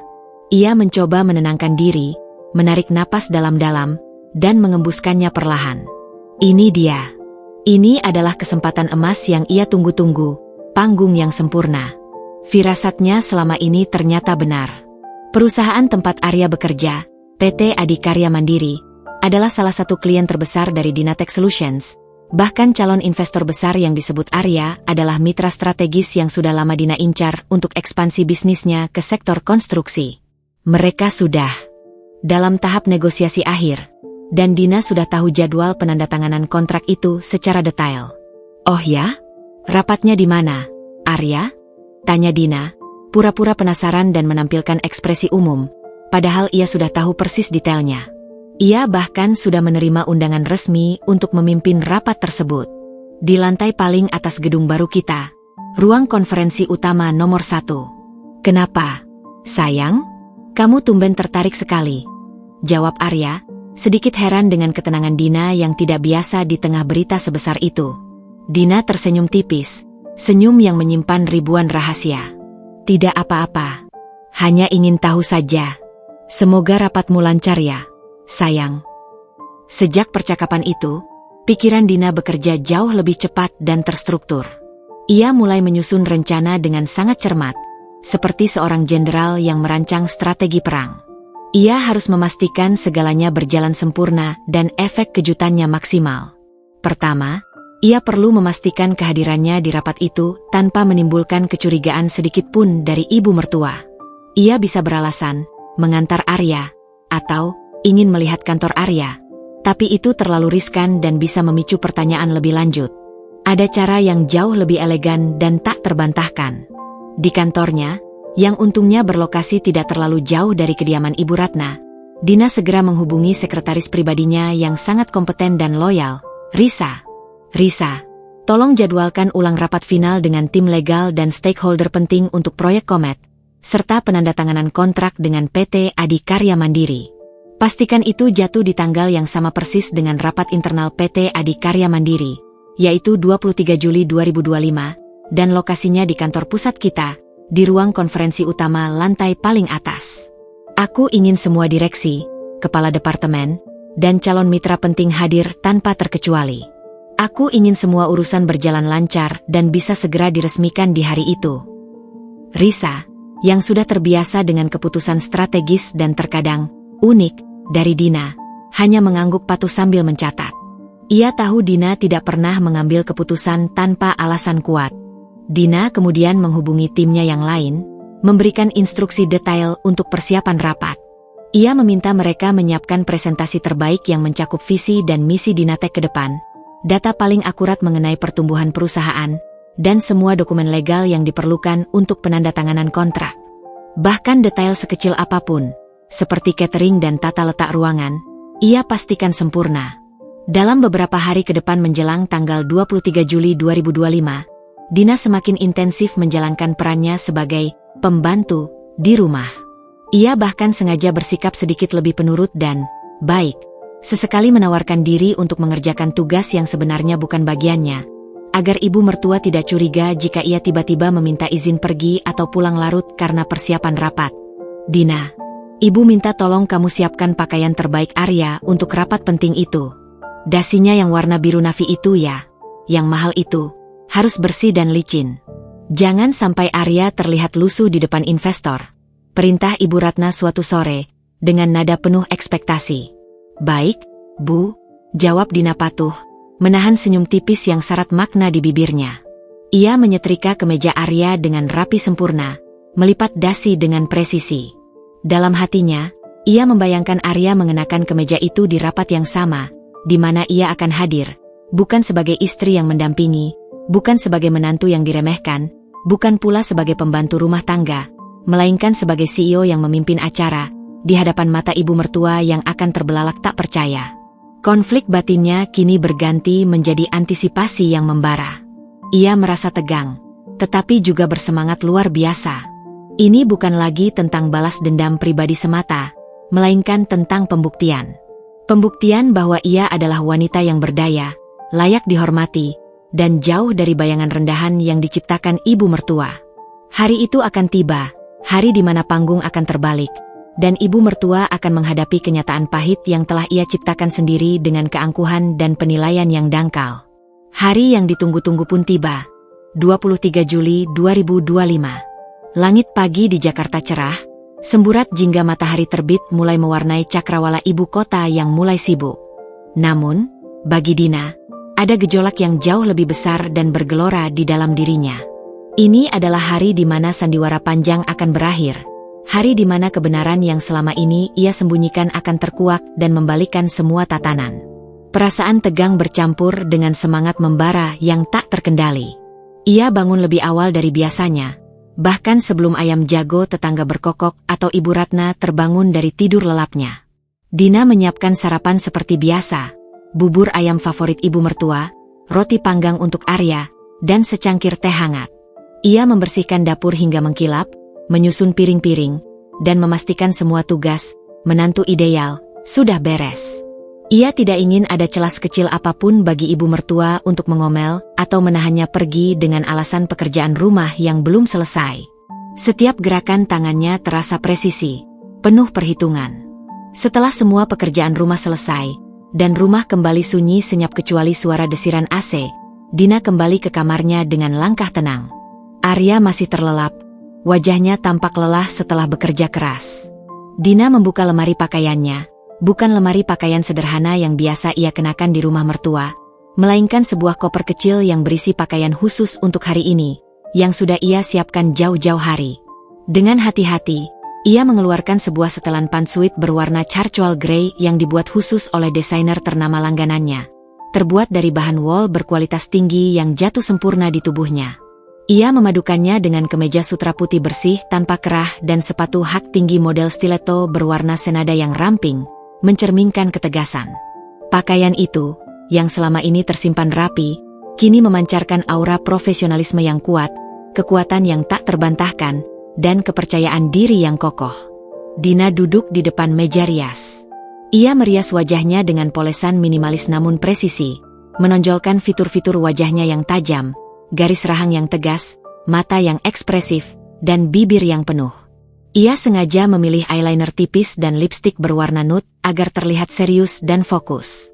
Rambutnya yang panjang diikat cepol rendah yang rapi dan elegan, memberikan kesan powerful dan siap tempur. Setiap sentuhan terasa seperti mempersiapkan diri untuk sebuah pertarungan penting. Ia menatap pantulan dirinya di cermin, bukan lagi dinasti menantu penurut, melainkan dinasti wanita karir yang penuh ambisi. Saat Dina keluar dari kamar dengan penampilan yang sama sekali berbeda, bukan daster lusuh, bukan pakaian kasual biasa, melainkan sosok yang anggun dan berwibawa, Ibu Ratna yang sedang sarapan di meja makan langsung mendongak. Sendok yang ia pegang terhenti di udara. Matanya membelalak kaget melihat penampilan Dina yang begitu polished, berkelas, dan asing di matanya. Bibirnya sedikit terbuka, menunjukkan keterkejutan yang nyata. "Dina, ya Tuhan. Mau kemana kamu pagi-pagi begini rapi sekali seperti itu? Seperti mau ke pesta? Mau melamar kerja? Jangan harap. Tak ada perusahaan manapun yang mau menerima pembantu sepertimu yang bisanya hanya mengurus remah roti dan mencuci piring." Sindir Ibu Ratna, suaranya mengandung cemoohan yang kental, meskipun ada nada keheranan yang tak bisa disembunyikan. Ia cepat menguasai keterkejutannya dan kembali ke mode meremehkannya yang biasa. Atau jangan-jangan mau ikut arisan dengan pakaian Arya yang dicuci itu? Jangan berlebihan, Dina. Kamu tidak akan cocok di sana. Lingkungannya terlalu tinggi untukmu. Dina berhenti di ambang pintu ruang makan, menatap lurus ke mata ibu mertua. Untuk pertama kalinya, ia tidak tersenyum canggung atau menunduk. Ia berdiri tegak, memancarkan aura yang berbeda. Ada kilatan tekad, harga diri yang tak tergoyahkan, dan kepercayaan diri yang terpancar dari matanya. "Saya ada urusan penting, Bu." "Sangat penting," jawab Dina, suaranya tenang namun tegas, tanpa nada keraguan atau permohonan sedikit pun. Ia tidak memberikan detail lebih lanjut, membiarkan ibu mertua menebak-nebak, membiarkan kebingungan melingkupi pikiran wanita tua itu. Ibu Ratna mendengus, lalu tertawa sumbang, sebuah tawa yang dipaksakan. "Urusan penting? Urusan apa?" "Paling-paling cuma ikut seminar ibu-ibu PKK atau belanja diskon di pasar swalayan." "Sudah sana, jangan buang-buang waktu Arya. Nanti dia telat ke kantor karena dasinya belum kamu siapkan. Kamu ini selalu saja menyusahkan." "Dasi Arya sudah saya siapkan dan saya letakkan di meja samping tempat tidur, Bu. Arya sudah bisa mengambilnya sendiri," balas Dina dengan tenang, menahan diri untuk tidak membalas sindiran yang menusuk itu. Ia tahu, tidak ada gunanya berdebat sekarang. Ini adalah sindiran terakhir yang ia biarkan masuk ke hatinya. Setelah ini, semuanya akan berubah drastis. Tanpa menunggu balasan atau sindiran lain dari ibu mertua, Dina berbalik dan melangkah keluar rumah dengan anggun. Setiap langkahnya terasa ringan dan penuh kekuatan, seolah beban berbulan-bulan telah terangkat dari pundaknya. Ia masuk ke dalam mobilnya, sebuah sedan mewah berwarna hitam metalik yang selalu terparkir rapi di garasi dan jarang ia gunakan di depan ibu mertua untuk menghindari pertanyaan. Ia menyalakan mesin, menarik napas dalam-dalam, dan melaju perlahan meninggalkan pekarangan rumah itu, menuju jalanan Jakarta yang mulai padat. Tujuannya adalah gedung pencakar langit megah di pusat kota. Tempat rapat penting itu akan diselenggarakan. Hari ini, Dina tidak akan datang sebagai menantu yang diremehkan, apalagi sebagai pembantu. Ia akan datang sebagai dirinya yang sebenarnya, CEO Dinatech Solutions, yang siap mengubah segalanya. Dina memarkir mobilnya di basement gedung Dinatech Solutions, sebuah gedung pencakar langit megah yang menjulang gagah di pusat kota Jakarta, menjadi simbol nyata dari visi dan kerja kerasnya. Begitu keluar dari mobil, ia melangkah dengan mantap. Setiap jepitan sepatu hak tingginya yang berwarna charcoal grey menggema di lantai marmer yang bersih dan mengkilap, menciptakan irama percaya diri yang kuat. Di lobi utama yang modern dan dipenuhi dengan logo perusahaannya yang stylish berwarna biru dan perak, Dina disambut oleh resepsionis dengan senyum hormat dan tatapan kagum. "Selamat pagi, Bu Dina. Semua sudah siap di ruang konferensi utama, tepat seperti instruksi Anda." "Terima kasih, Rina," jawab Dina, membalas senyum resepsionis. Ia kemudian melangkah menuju lift pribadi, yang hanya bisa diakses dengan kartu khusus direksi, langsung membawanya ke lantai teratas, lantai khusus untuk para direksi dan ruang konferensi utama yang menjadi jantung keputusan perusahaan. Di dalam lift, ia memejamkan mata sejenak, menarik napas panjang. Jantungnya berdebar kencang, bukan karena takut atau gugup, melainkan karena antisipasi akan momen yang akan datang, sebuah momen yang telah ia nantikan berbulan-bulan. Setibanya di lantai teratas, pintu lift terbuka, dan Dina disambut oleh beberapa anggota timnya yang sedang memastikan persiapan akhir di luar ruang rapat. Mereka memberikan laporan singkat mengenai kehadiran dan kesiapan para peserta. Semua mitra sudah hadir, Bu. Presentasi sudah dimuat, dan dokumen siap ditandatangani. Lapor salah satu manajer proyek dengan nada antusias. Dina mengangguk puas, memberikan senyum singkat kepada timnya, menenangkan diri sejenak, mengambil napas panjang terakhir. Ini dia, momen yang ia tunggu-tunggu, panggung yang telah ia siapkan dengan cermat.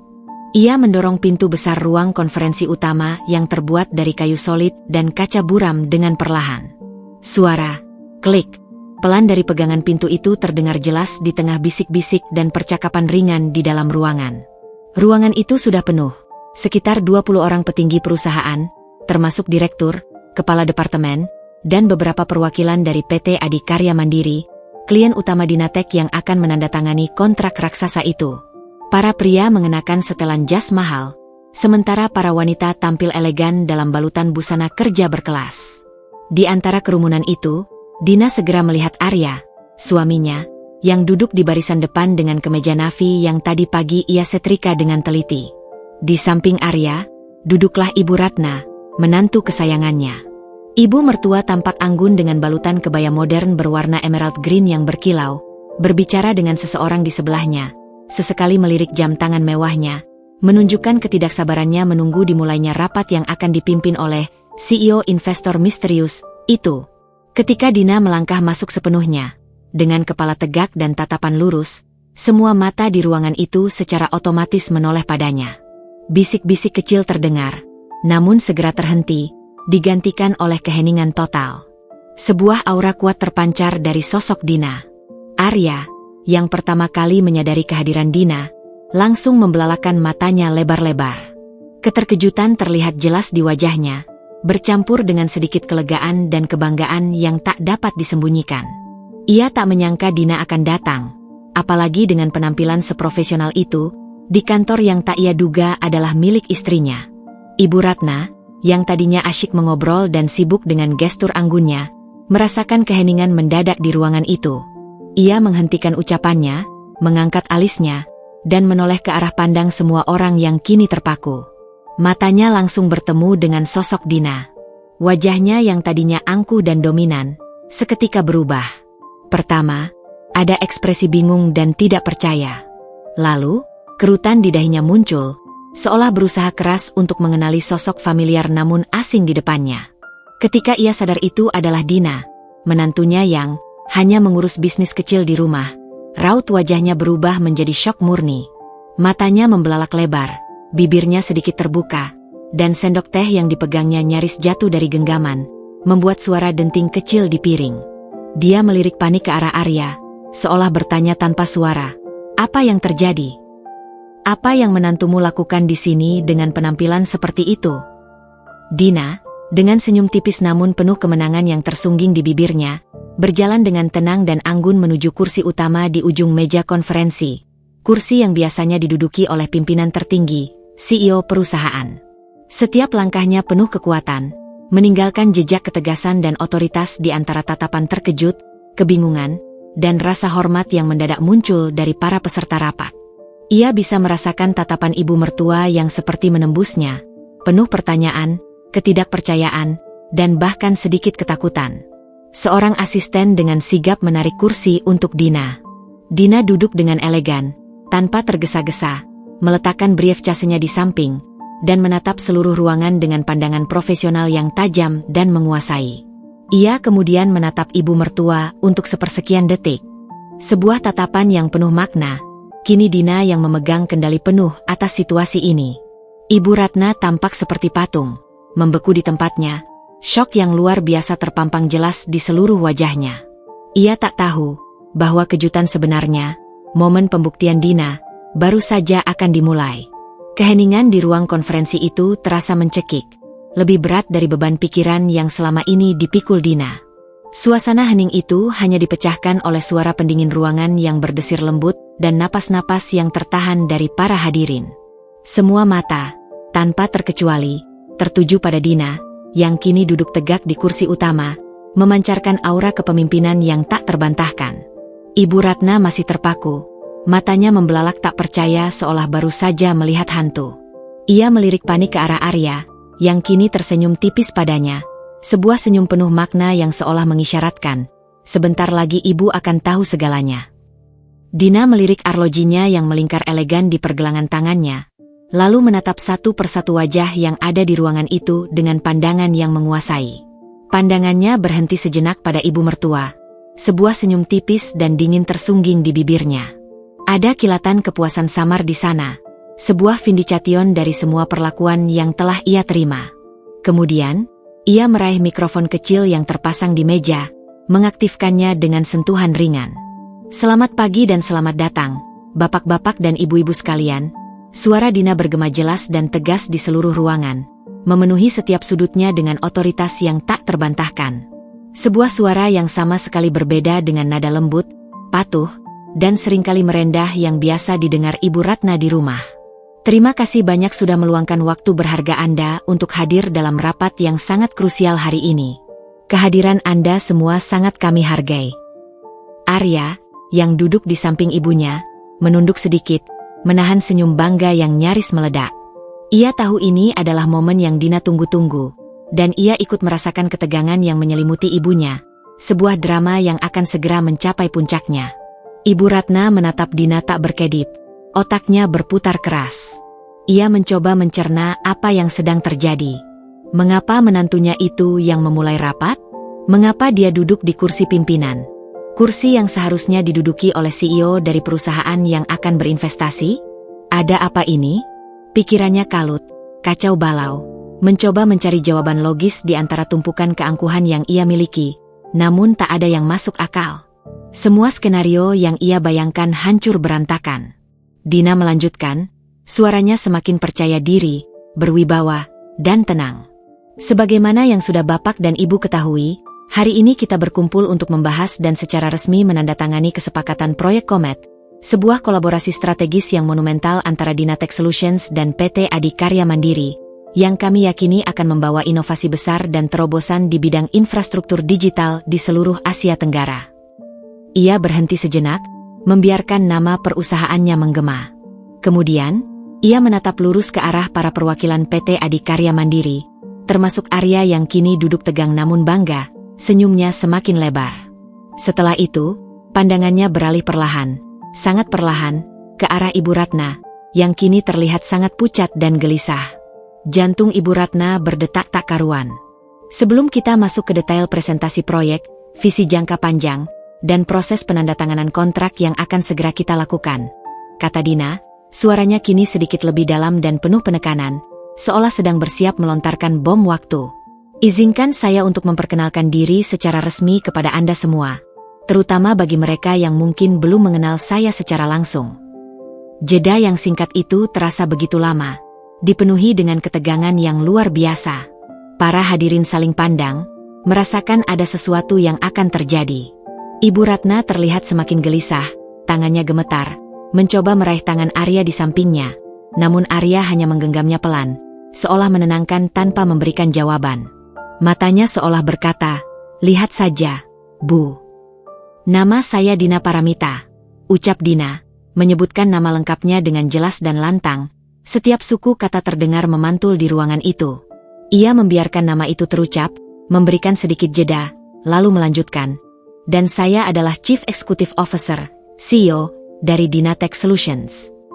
DG.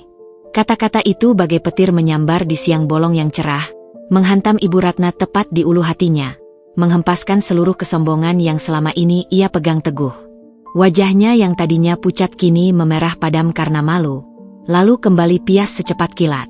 Matanya membelalak lebih lebar dari sebelumnya, seolah ingin melompat keluar dari rongganya, tak percaya pada apa yang baru saja ia dengar. Ia terperangah, mulutnya terbuka lebar. Sendok teh yang tadinya nyaris jatuh kini benar-benar terlepas dari tangannya, menciptakan suara denting nyaring saat menghantam piring keramik di depannya.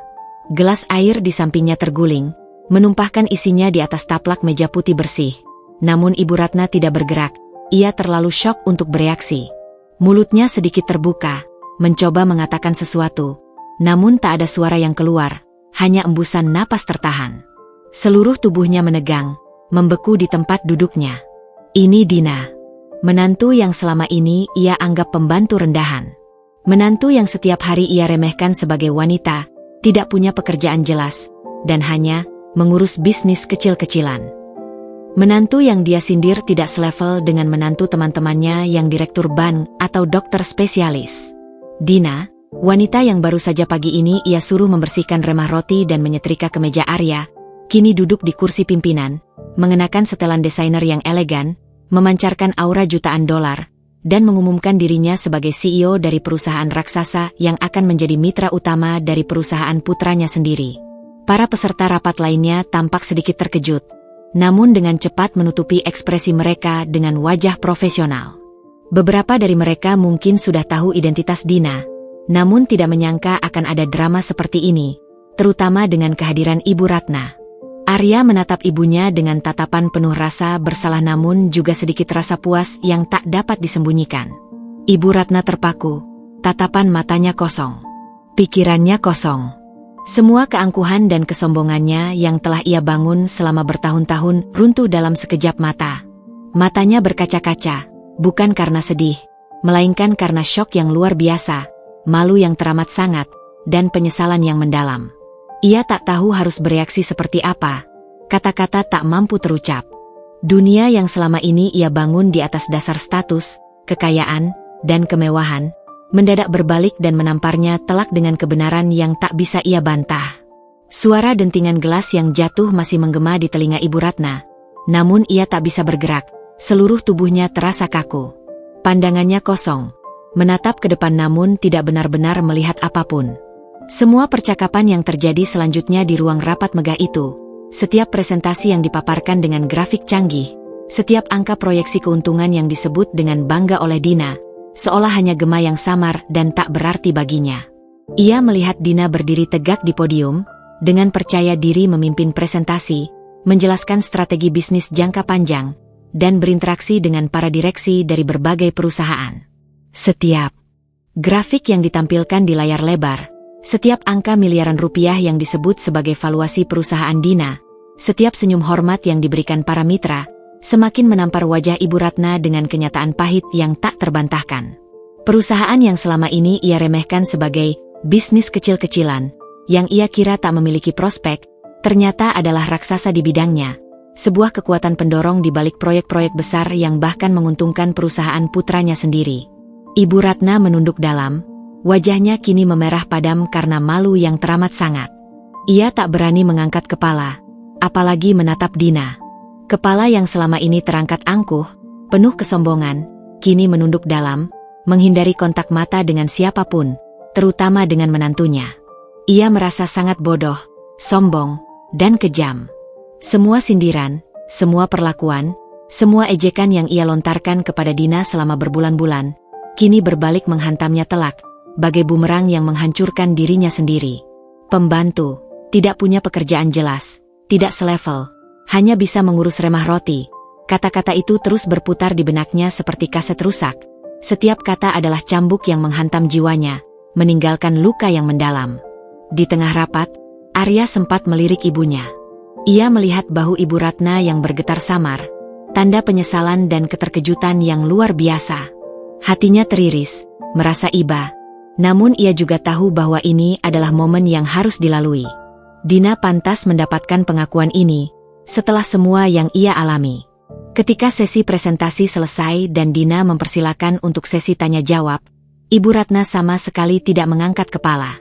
Ia hanya ingin menghilang dari ruangan itu, menembus dinding dan lenyap. Takut. Takut akan tatapan semua orang yang mungkin menghakiminya. Takut akan tatapan Dina yang kini penuh wibawa. Rapat akhirnya berakhir dengan penandatanganan kontrak yang mulus dan tanpa hambatan, disaksikan oleh semua pihak. Sebuah tepuk tangan meriah menggema di seluruh ruangan, menandai keberhasilan proyek besar ini. Dina tersenyum ramah, bersalaman dengan para mitra dan kolega, menerima ucapan selamat dengan anggun. Setelah semua orang mulai meninggalkan ruangan, satu persatu, Dina berjalan dengan tenang namun pasti mendekati meja tempat Arya dan Ibu Ratna masih duduk. Arya bangkit dan memeluk Dina erat, membisikkan kata-kata bangga dan lega di telinganya. Aku bangga padamu, sayang. Sangat bangga. Dina kemudian menatap Ibu Ratna, yang kini mengangkat kepalanya perlahan, mata sembab dan wajahnya pias, air mata mulai mengalir deras tanpa bisa ditahan. Tidak ada lagi keangkuhan, tidak ada lagi dominasi di raut wajahnya, hanya ada penyesalan yang mendalam dan rasa bersalah yang membanjiri.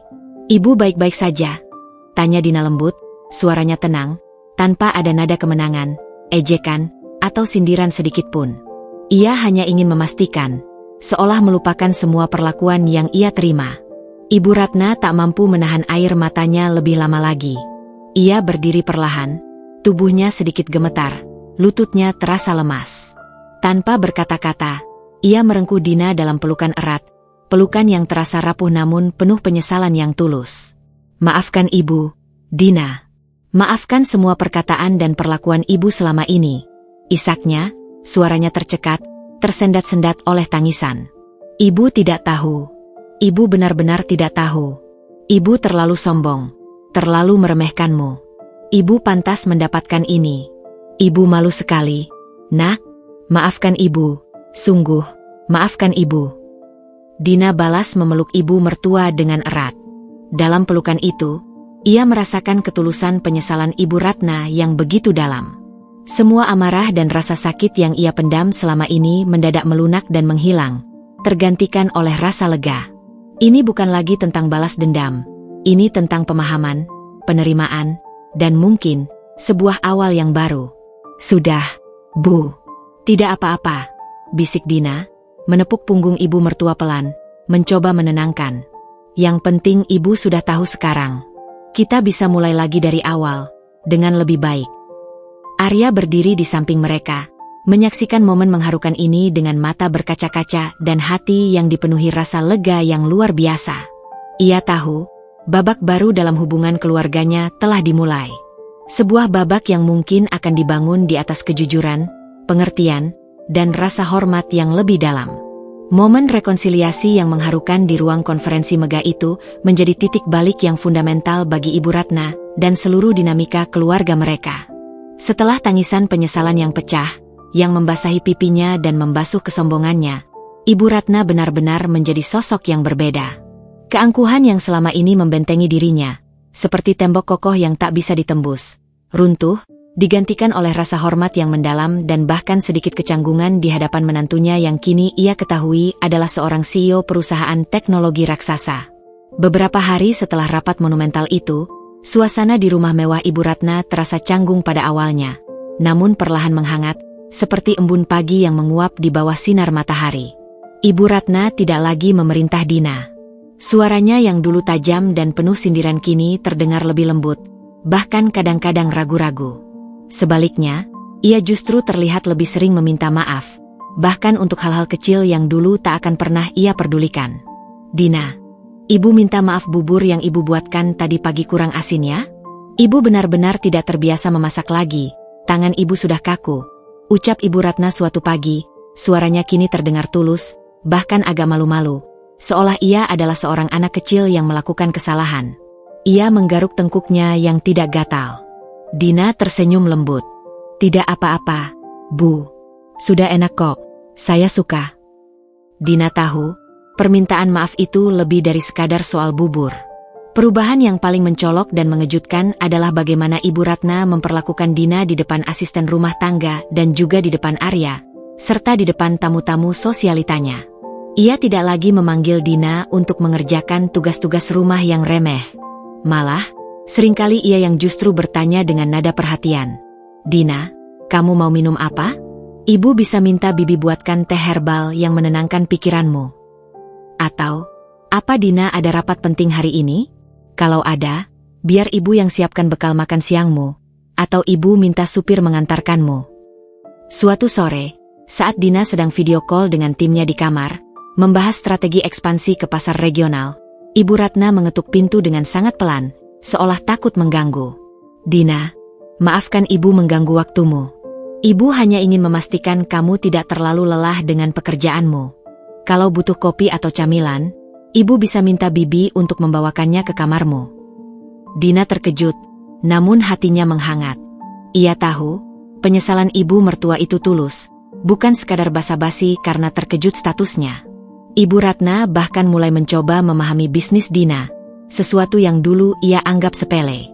Ia seringkali mencari berita terbaru tentang Dinatech Solutions di internet, membaca artikel-artikel yang menampilkan wawancara dengan Dina di majalah bisnis terkemuka, atau mencari tahu tentang proyek-proyek besar yang dikerjakan menantunya. Raut wajahnya kini dipenuhi kebanggaan, bercampur dengan sedikit rasa takjub dan kekaguman yang tak bisa disembunyikan. Ya Tuhan, Nak, Ibu tidak menyangka Dinatech itu sebesar ini. Valuasinya sudah triliunan. Ibu selama ini benar-benar tidak tahu apa-apa.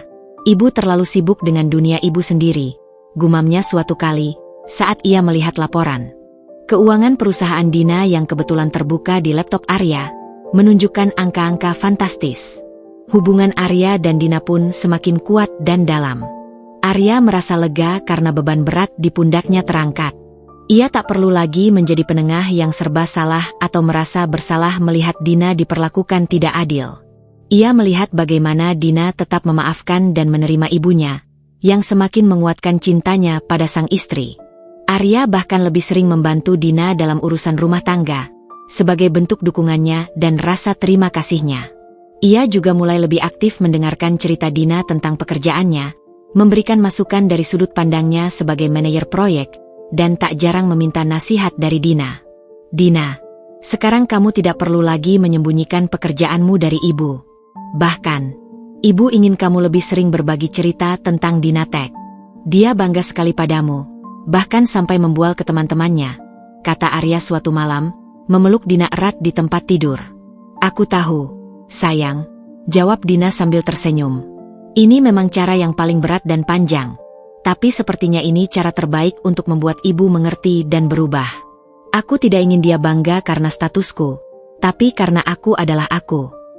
Ibu Ratna, yang dulunya sering membandingkan Dina dengan menantu teman-temannya yang kaya raya dan sukses, kini justru menjadi pembual utama tentang Dina. Menantuku itu CEO perusahaan teknologi besar loh, namanya Dinatech Solutions. Dia yang memimpin proyek besar dengan perusahaan suamiku. Mereka bahkan sudah ekspansi ke luar negeri. Ia akan bercerita dengan semangat, bahkan membawa foto-foto Dina saat presentasi di rapat atau majalah bisnis yang menampilkan wajah Dina sebagai cover story. Ia bahkan tak segan-segan meminta Dina untuk memberi ceramah singkat tentang teknologi di arisan sosialitanya. Sebuah permintaan yang dulu tak akan pernah terbayangkan. Perubahan ini tidak terjadi dalam semalam, tetapi perlahan dan pasti, seperti benih yang tumbuh menjadi pohon. Ibu Ratna belajar sebuah pelajaran berharga tentang pentingnya menghargai orang lain, tanpa memandang latar belakang, status sosial, atau penampilan luar. Ia belajar bahwa nilai seseorang jauh lebih besar dari sekadar apa yang terlihat di permukaan, dan bahwa kesombongan hanya akan berujung pada penyesalan. Dina, di sisi lain, mendapatkan kembali harga dirinya yang sempat terkikis habis, dan yang terpenting, ia mendapatkan sebuah keluarga yang utuh, yang kini menghargainya apa adanya. Babak baru telah dimulai, babak yang penuh dengan rasa hormat, pengertian, dan cinta yang lebih mendalam, di mana Dina bisa menjadi dirinya sendiri seutuhnya. Setelah badai berlalu dan pelangi rekonsiliasi membentang, kehidupan Dina dan Arya memasuki babak baru yang lebih tenang, damai, dan penuh makna. Hubungan mereka, yang sempat teruji sangat berat oleh drama keluarga dan topeng yang harus Dina kenakan setiap hari, kini semakin kokoh dan dewasa. Ikatan mereka terjalin lebih erat dari sebelumnya. Ibu Ratna benar-benar berubah 180 derajat, bukan hanya di permukaan untuk menjaga citra, tetapi dari lubuk hatinya yang terdalam. Keangkuhan yang dulu menjadi ciri khasnya lenyap, digantikan oleh rasa kehangatan, pengertian, dan cinta tulus terhadap menantunya. Ia tak lagi sibuk dengan arisan atau pamer harta, melainkan lebih fokus pada kehangatan dan keutuhan keluarga. Dina kini bisa menjalankan perannya sebagai CEO Dinatech Solutions dengan leluasa dan penuh semangat. Ia tak perlu lagi bersembunyi di balik pintu kamar mandi untuk melakukan meeting, atau begadang hingga larut malam di bawah selimut. Bahkan, yang mengejutkan, Ibu Ratna sering menawarkan diri untuk membantu hal-hal kecil yang dulu selalu ia perintahkan. Dina, kamu butuh kopi? Biar ibu siapkan. Jangan sampai telat sarapan juga, ucap ibu mertua di pagi hari sebelum Dina berangkat ke kantor. Atau, apa Dina ada jadwal pulang malam hari ini? Ibu bisa minta supir menjemputmu, dan ibu akan siapkan makan malam khusus untukmu." Sikap protektif dan penuh perhatian ibu mertua kini terasa tulus, bukan lagi paksaan atau sindiran. Tak jarang, ibu mertua akan dengan bangga menceritakan prestasi Dinatek kepada teman-teman arisannya, bahkan meminta Dina sesekali berbagi ilmu tentang teknologi digital dan kewirausahaan dalam acara-acara sosialita mereka, yang disambut antusias oleh Dina. Arya pun merasakan perubahan besar ini. Beban berat yang selama ini menindih pundaknya karena terjepit di antara ibu dan istrinya kini terangkat. Hubungannya dengan Ibu Ratna membaik drastis, karena sang ibu kini jauh lebih memahami dan menghargai pilihan hidup Arya, serta menerima Dina seutuhnya. Arya juga semakin bangga pada Dina, bukan hanya sebagai istri, tetapi sebagai seorang wanita yang luar biasa. Ia sering mengunjungi Dina di kantor Dinatek, tidak lagi sebagai suami yang khawatir, melainkan sebagai pendukung dan pengagum sejati. Ia banyak belajar dari etos kerja, visi, dan ketabahan Dina dalam menghadapi cobaan. Bahkan Arya mulai aktif terlibat dalam diskusi bisnis ringan dengan Dina, memberikan perspektif dari bidangnya. "Sayang, apa kamu tidak ingin mencari rumah sendiri? Agar kita lebih mandiri dan punya privasi lebih?" tanya Arya suatu malam, saat mereka berdua berbincang di kamar. Sebuah pertanyaan yang dulu sangat ingin ia tanyakan namun tak berani. Dina tersenyum lembut, membelai pipi Arya. "Mungkin nanti, sayang. Untuk saat ini, aku merasa ibu benar-benar membutuhkan kita. Dan sejujurnya, aku mulai menikmati kebersamaan ini. Ibu juga sudah banyak berubah, dan aku ingin memastikan perubahan ini berlanjut." Dina tahu, momen di mana ibu mertua menyadari kesalahannya telah membuka lembaran baru yang jauh lebih berharga daripada sekadar memiliki rumah sendiri. Hubungan yang pulih jauh lebih berharga dari sekadar properti. Fokus hidup Dina kini tidak hanya pada kesuksesan perusahaan yang terus meroket, tetapi juga pada pengembangan diri dan keluarganya. Ia mulai menyisihkan waktu lebih banyak untuk Arya, merencanakan liburan romantis ke berbagai destinasi yang dulu hanya bisa mereka impikan, dan bahkan mulai mempertimbangkan rencana memiliki momongan yang sempat tertunda.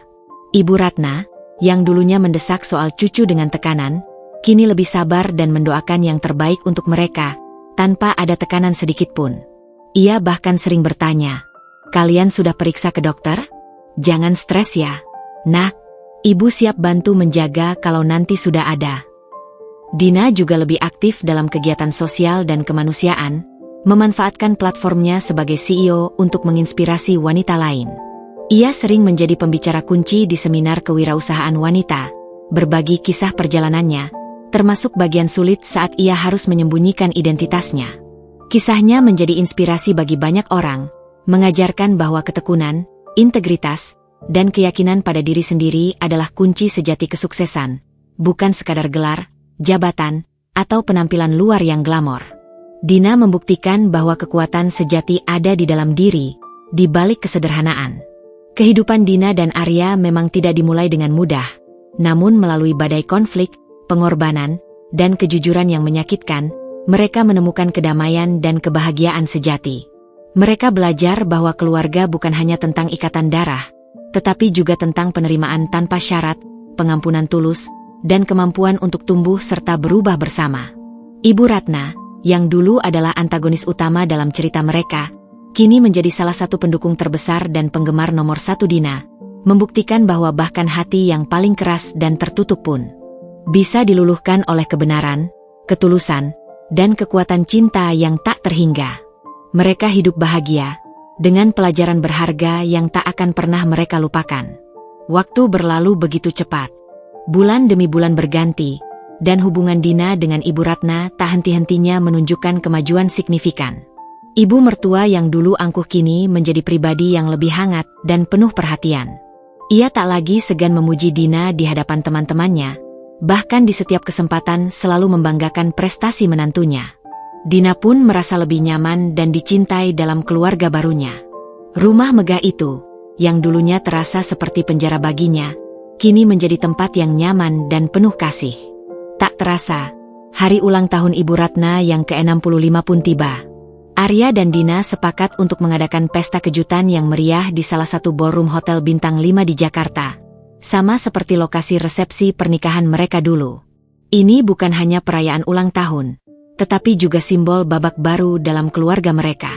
Semua teman sosialita Ibu Ratna, kolega bisnis Arya, dan kerabat dekat diundang. Arya telah memastikan bahwa ibunya akan datang tanpa curiga, mengira mereka hanya akan makan malam keluarga biasa di restoran. Pada hari H, ballroom telah didekorasi dengan sangat indah. Suasana meriah dengan musik klasik yang menenangkan. Para tamu mulai berdatangan, dan Dina terlihat sangat sebenarnya anggun dalam balutan gaun malam berwarna emerald green yang memesona, didampingi Arya yang gagah dengan setelan jasnya. Mereka menyambut para tamu dengan senyum ramah. Tepat pukul 7 malam, lampu ballroom diredupkan, dan sebuah sorotan cahaya mengarah ke pintu masuk. Ibu Ratna masuk dengan senyum bingung di wajahnya, ditemani Arya yang menuntunnya. Begitu lampu menyala terang, seruan, "Selamat ulang tahun, Ibu Ratna," menggema, disambut tepuk tangan meriah dari para tamu. Wajah Ibu Ratna memerah karena terkejut sekaligus bahagia. Setelah sesi potong kue dan ucapan selamat, Arya mengambil mikrofon. "Terima kasih banyak atas kehadiran Bapak dan Ibu sekalian. Malam ini, kita berkumpul untuk merayakan ulang tahun ibu saya tercinta, Ibu Ratna. Beliau adalah sosok yang sangat berarti bagi saya dan keluarga kami." Arya melirik Ibu Ratna, yang tersenyum bangga. "Namun, ada satu pengumuman penting lagi yang ingin kami bagikan malam ini. Sebuah kebahagiaan yang akan melengkapi kebahagiaan ibu." Arya menoleh ke arah Dina dan tersenyum lembut. Dina mengangguk, lalu Arya menyerahkan mikrofon kepadanya. Semua mata tertuju pada Dina. Ibu Ratna tampak sedikit penasaran, mengerutkan dahinya. Dina menarik napas dalam-dalam, menghela napas lega dan bahagia. "Bapak dan Ibu sekalian, selain merayakan ulang tahun Ibu Ratna, malam ini kami juga ingin berbagi kabar gembira." Dina meletakkan tangannya di perutnya yang masih rata, lalu menatap Arya dengan tatapan penuh cinta. "Arya dan saya, kami akan segera menjadi orang tua." Seketika itu juga, ruangan dipenuhi suara gasp terkejut dan sorak-sorai bahagia. Para tamu segera bertepuk tangan meriah. Ibu Ratna, yang tadinya hanya berdiri terpaku, kini matanya berkaca-kaca. Sebuah senyum lebar merekah di wajahnya. Senyum paling tulus dan bahagia yang pernah Dina lihat darinya. Ia menghampiri Dina dan memeluk menantunya itu erat-erat. "Ya Tuhan, Nak, Ibu akan punya cucu," serunya. Air mata kebahagiaan mengalir deras di pipinya. "Terima kasih, Dina. Terima kasih banyak. Ini kado ulang tahun terbaik Ibu." Arya ikut memeluk kedua wanita terpenting dalam hidupnya itu. Momen ini adalah puncak dari semua perjuangan. Semua kesulitan, kesalahpahaman, dan sandiwara yang telah Dina lalui, kini terbayar lunas dengan kebahagiaan yang sempurna. Keluarga mereka kini benar-benar utuh, penuh cinta, dan siap menyambut anggota baru. Waktu terus bergulir, membawa serta perubahan dan kebahagiaan yang berkesinambungan bagi Dina dan keluarganya. Setelah pengumuman kehamilan yang menggembirakan di ulang tahun Ibu Ratna, rumah itu kini dipenuhi dengan suasana antisipasi dan kegembiraan. Ibu Ratna, dengan semangat barunya, menjadi pendukung utama Dina dalam segala hal. Ia bahkan mempelajari tentang gizi ibu hamil dan sering memasakkan makanan sehat untuk Dina, sesuatu yang dulu tidak pernah terbayangkan. 9 bulan kemudian, tangisan bayi memecah kesunyian rumah mereka. Dina melahirkan seorang bayi laki-laki tampan yang sehat, diberi nama Arjuna Paramita. Kehadiran Arjuna membawa kebahagiaan tak terhingga bagi semua. Ibu Ratna, yang kini dipanggil nenek oleh Arjuna, benar-benar mencurahkan seluruh kasih sayangnya kepada cucu pertamanya itu. Ia sering menghabiskan waktu bermain dengan Arjuna, membacakan cerita, dan memastikan semua kebutuhannya terpenuhi. Melihat Ibu Ratna yang dulu angkuh kini berlutut bermain dengan cucunya, hati Dina dan Arya selalu dipenuhi rasa syukur. Kehidupan Dina sebagai CEO Dinatech Solutions terus maju pesat. Perusahaan itu tumbuh menjadi salah satu pemain utama di Asia Tenggara, dengan proyek-proyek inovatif yang memberikan dampak positif. Dina, dengan kisahnya yang menginspirasi, sering diundang sebagai pembicara di berbagai forum, baik dalam negeri maupun internasional. Ia selalu berbagi pengalaman pahitnya diperlakukan sebagai pembantu oleh ibu mertua, tanpa menyebut nama spesifik, untuk menyampaikan pesan bahwa nilai seseorang tidak ditentukan oleh pandangan orang lain, melainkan oleh integritas dan potensi yang ia miliki. Saya belajar bahwa ketekunan di tengah cemoohan, kesabaran dalam menghadapi penghinaan, dan keyakinan pada diri sendiri adalah kunci. Jangan biarkan definisi orang lain tentang Anda membatasi impian Anda. Selalu ia tekankan dalam setiap ceramahnya, menjadi inspirasi bagi banyak wanita dan individu yang berjuang di tengah keterbatasan atau peremehan. Ibu Ratna, secara tak langsung, menjadi bagian dari inspirasi itu. Ia belajar banyak dari kesalahannya dan menjadi saksi hidup bagaimana menantunya bangkit dari perlakuan merendahkan hingga mencapai puncak kesuksesan. Ia kini sering terlibat dalam kegiatan sosial bersama Dina, memberikan dukungan moral dan finansial untuk program-program pemberdayaan perempuan. Arya, sebagai kepala keluarga, menemukan keseimbangan sempurna antara karir dan kehidupan pribadinya. Ia menjadi suami dan ayah yang luar biasa, selalu mendukung Dina dalam setiap langkah. Ia melihat bagaimana perjuangan Dina telah mengubah mereka semua menjadi pribadi yang lebih baik. Keluarga mereka, yang dulunya penuh konflik dan kesalahpahaman, kini menjadi contoh keharmonisan dan penerimaan. Rumah megah itu bukan lagi sekadar bangunan, melainkan sarang kebahagiaan tempat tawa anak kecil bergema, tempat diskusi hangat mengisi ruang makan, dan tempat di mana seorang ibu mertua dan menantu bisa saling menghargai. Dina telah mencapai lebih dari sekadar kesuksesan finansial. Ia telah membangun sebuah keluarga yang utuh, yang memahami arti sesungguhnya dari cinta, pengampunan, dan rasa hormat. Masa depan terbentang cerah di hadapan mereka, penuh janji dan kebahagiaan yang tak terhingga.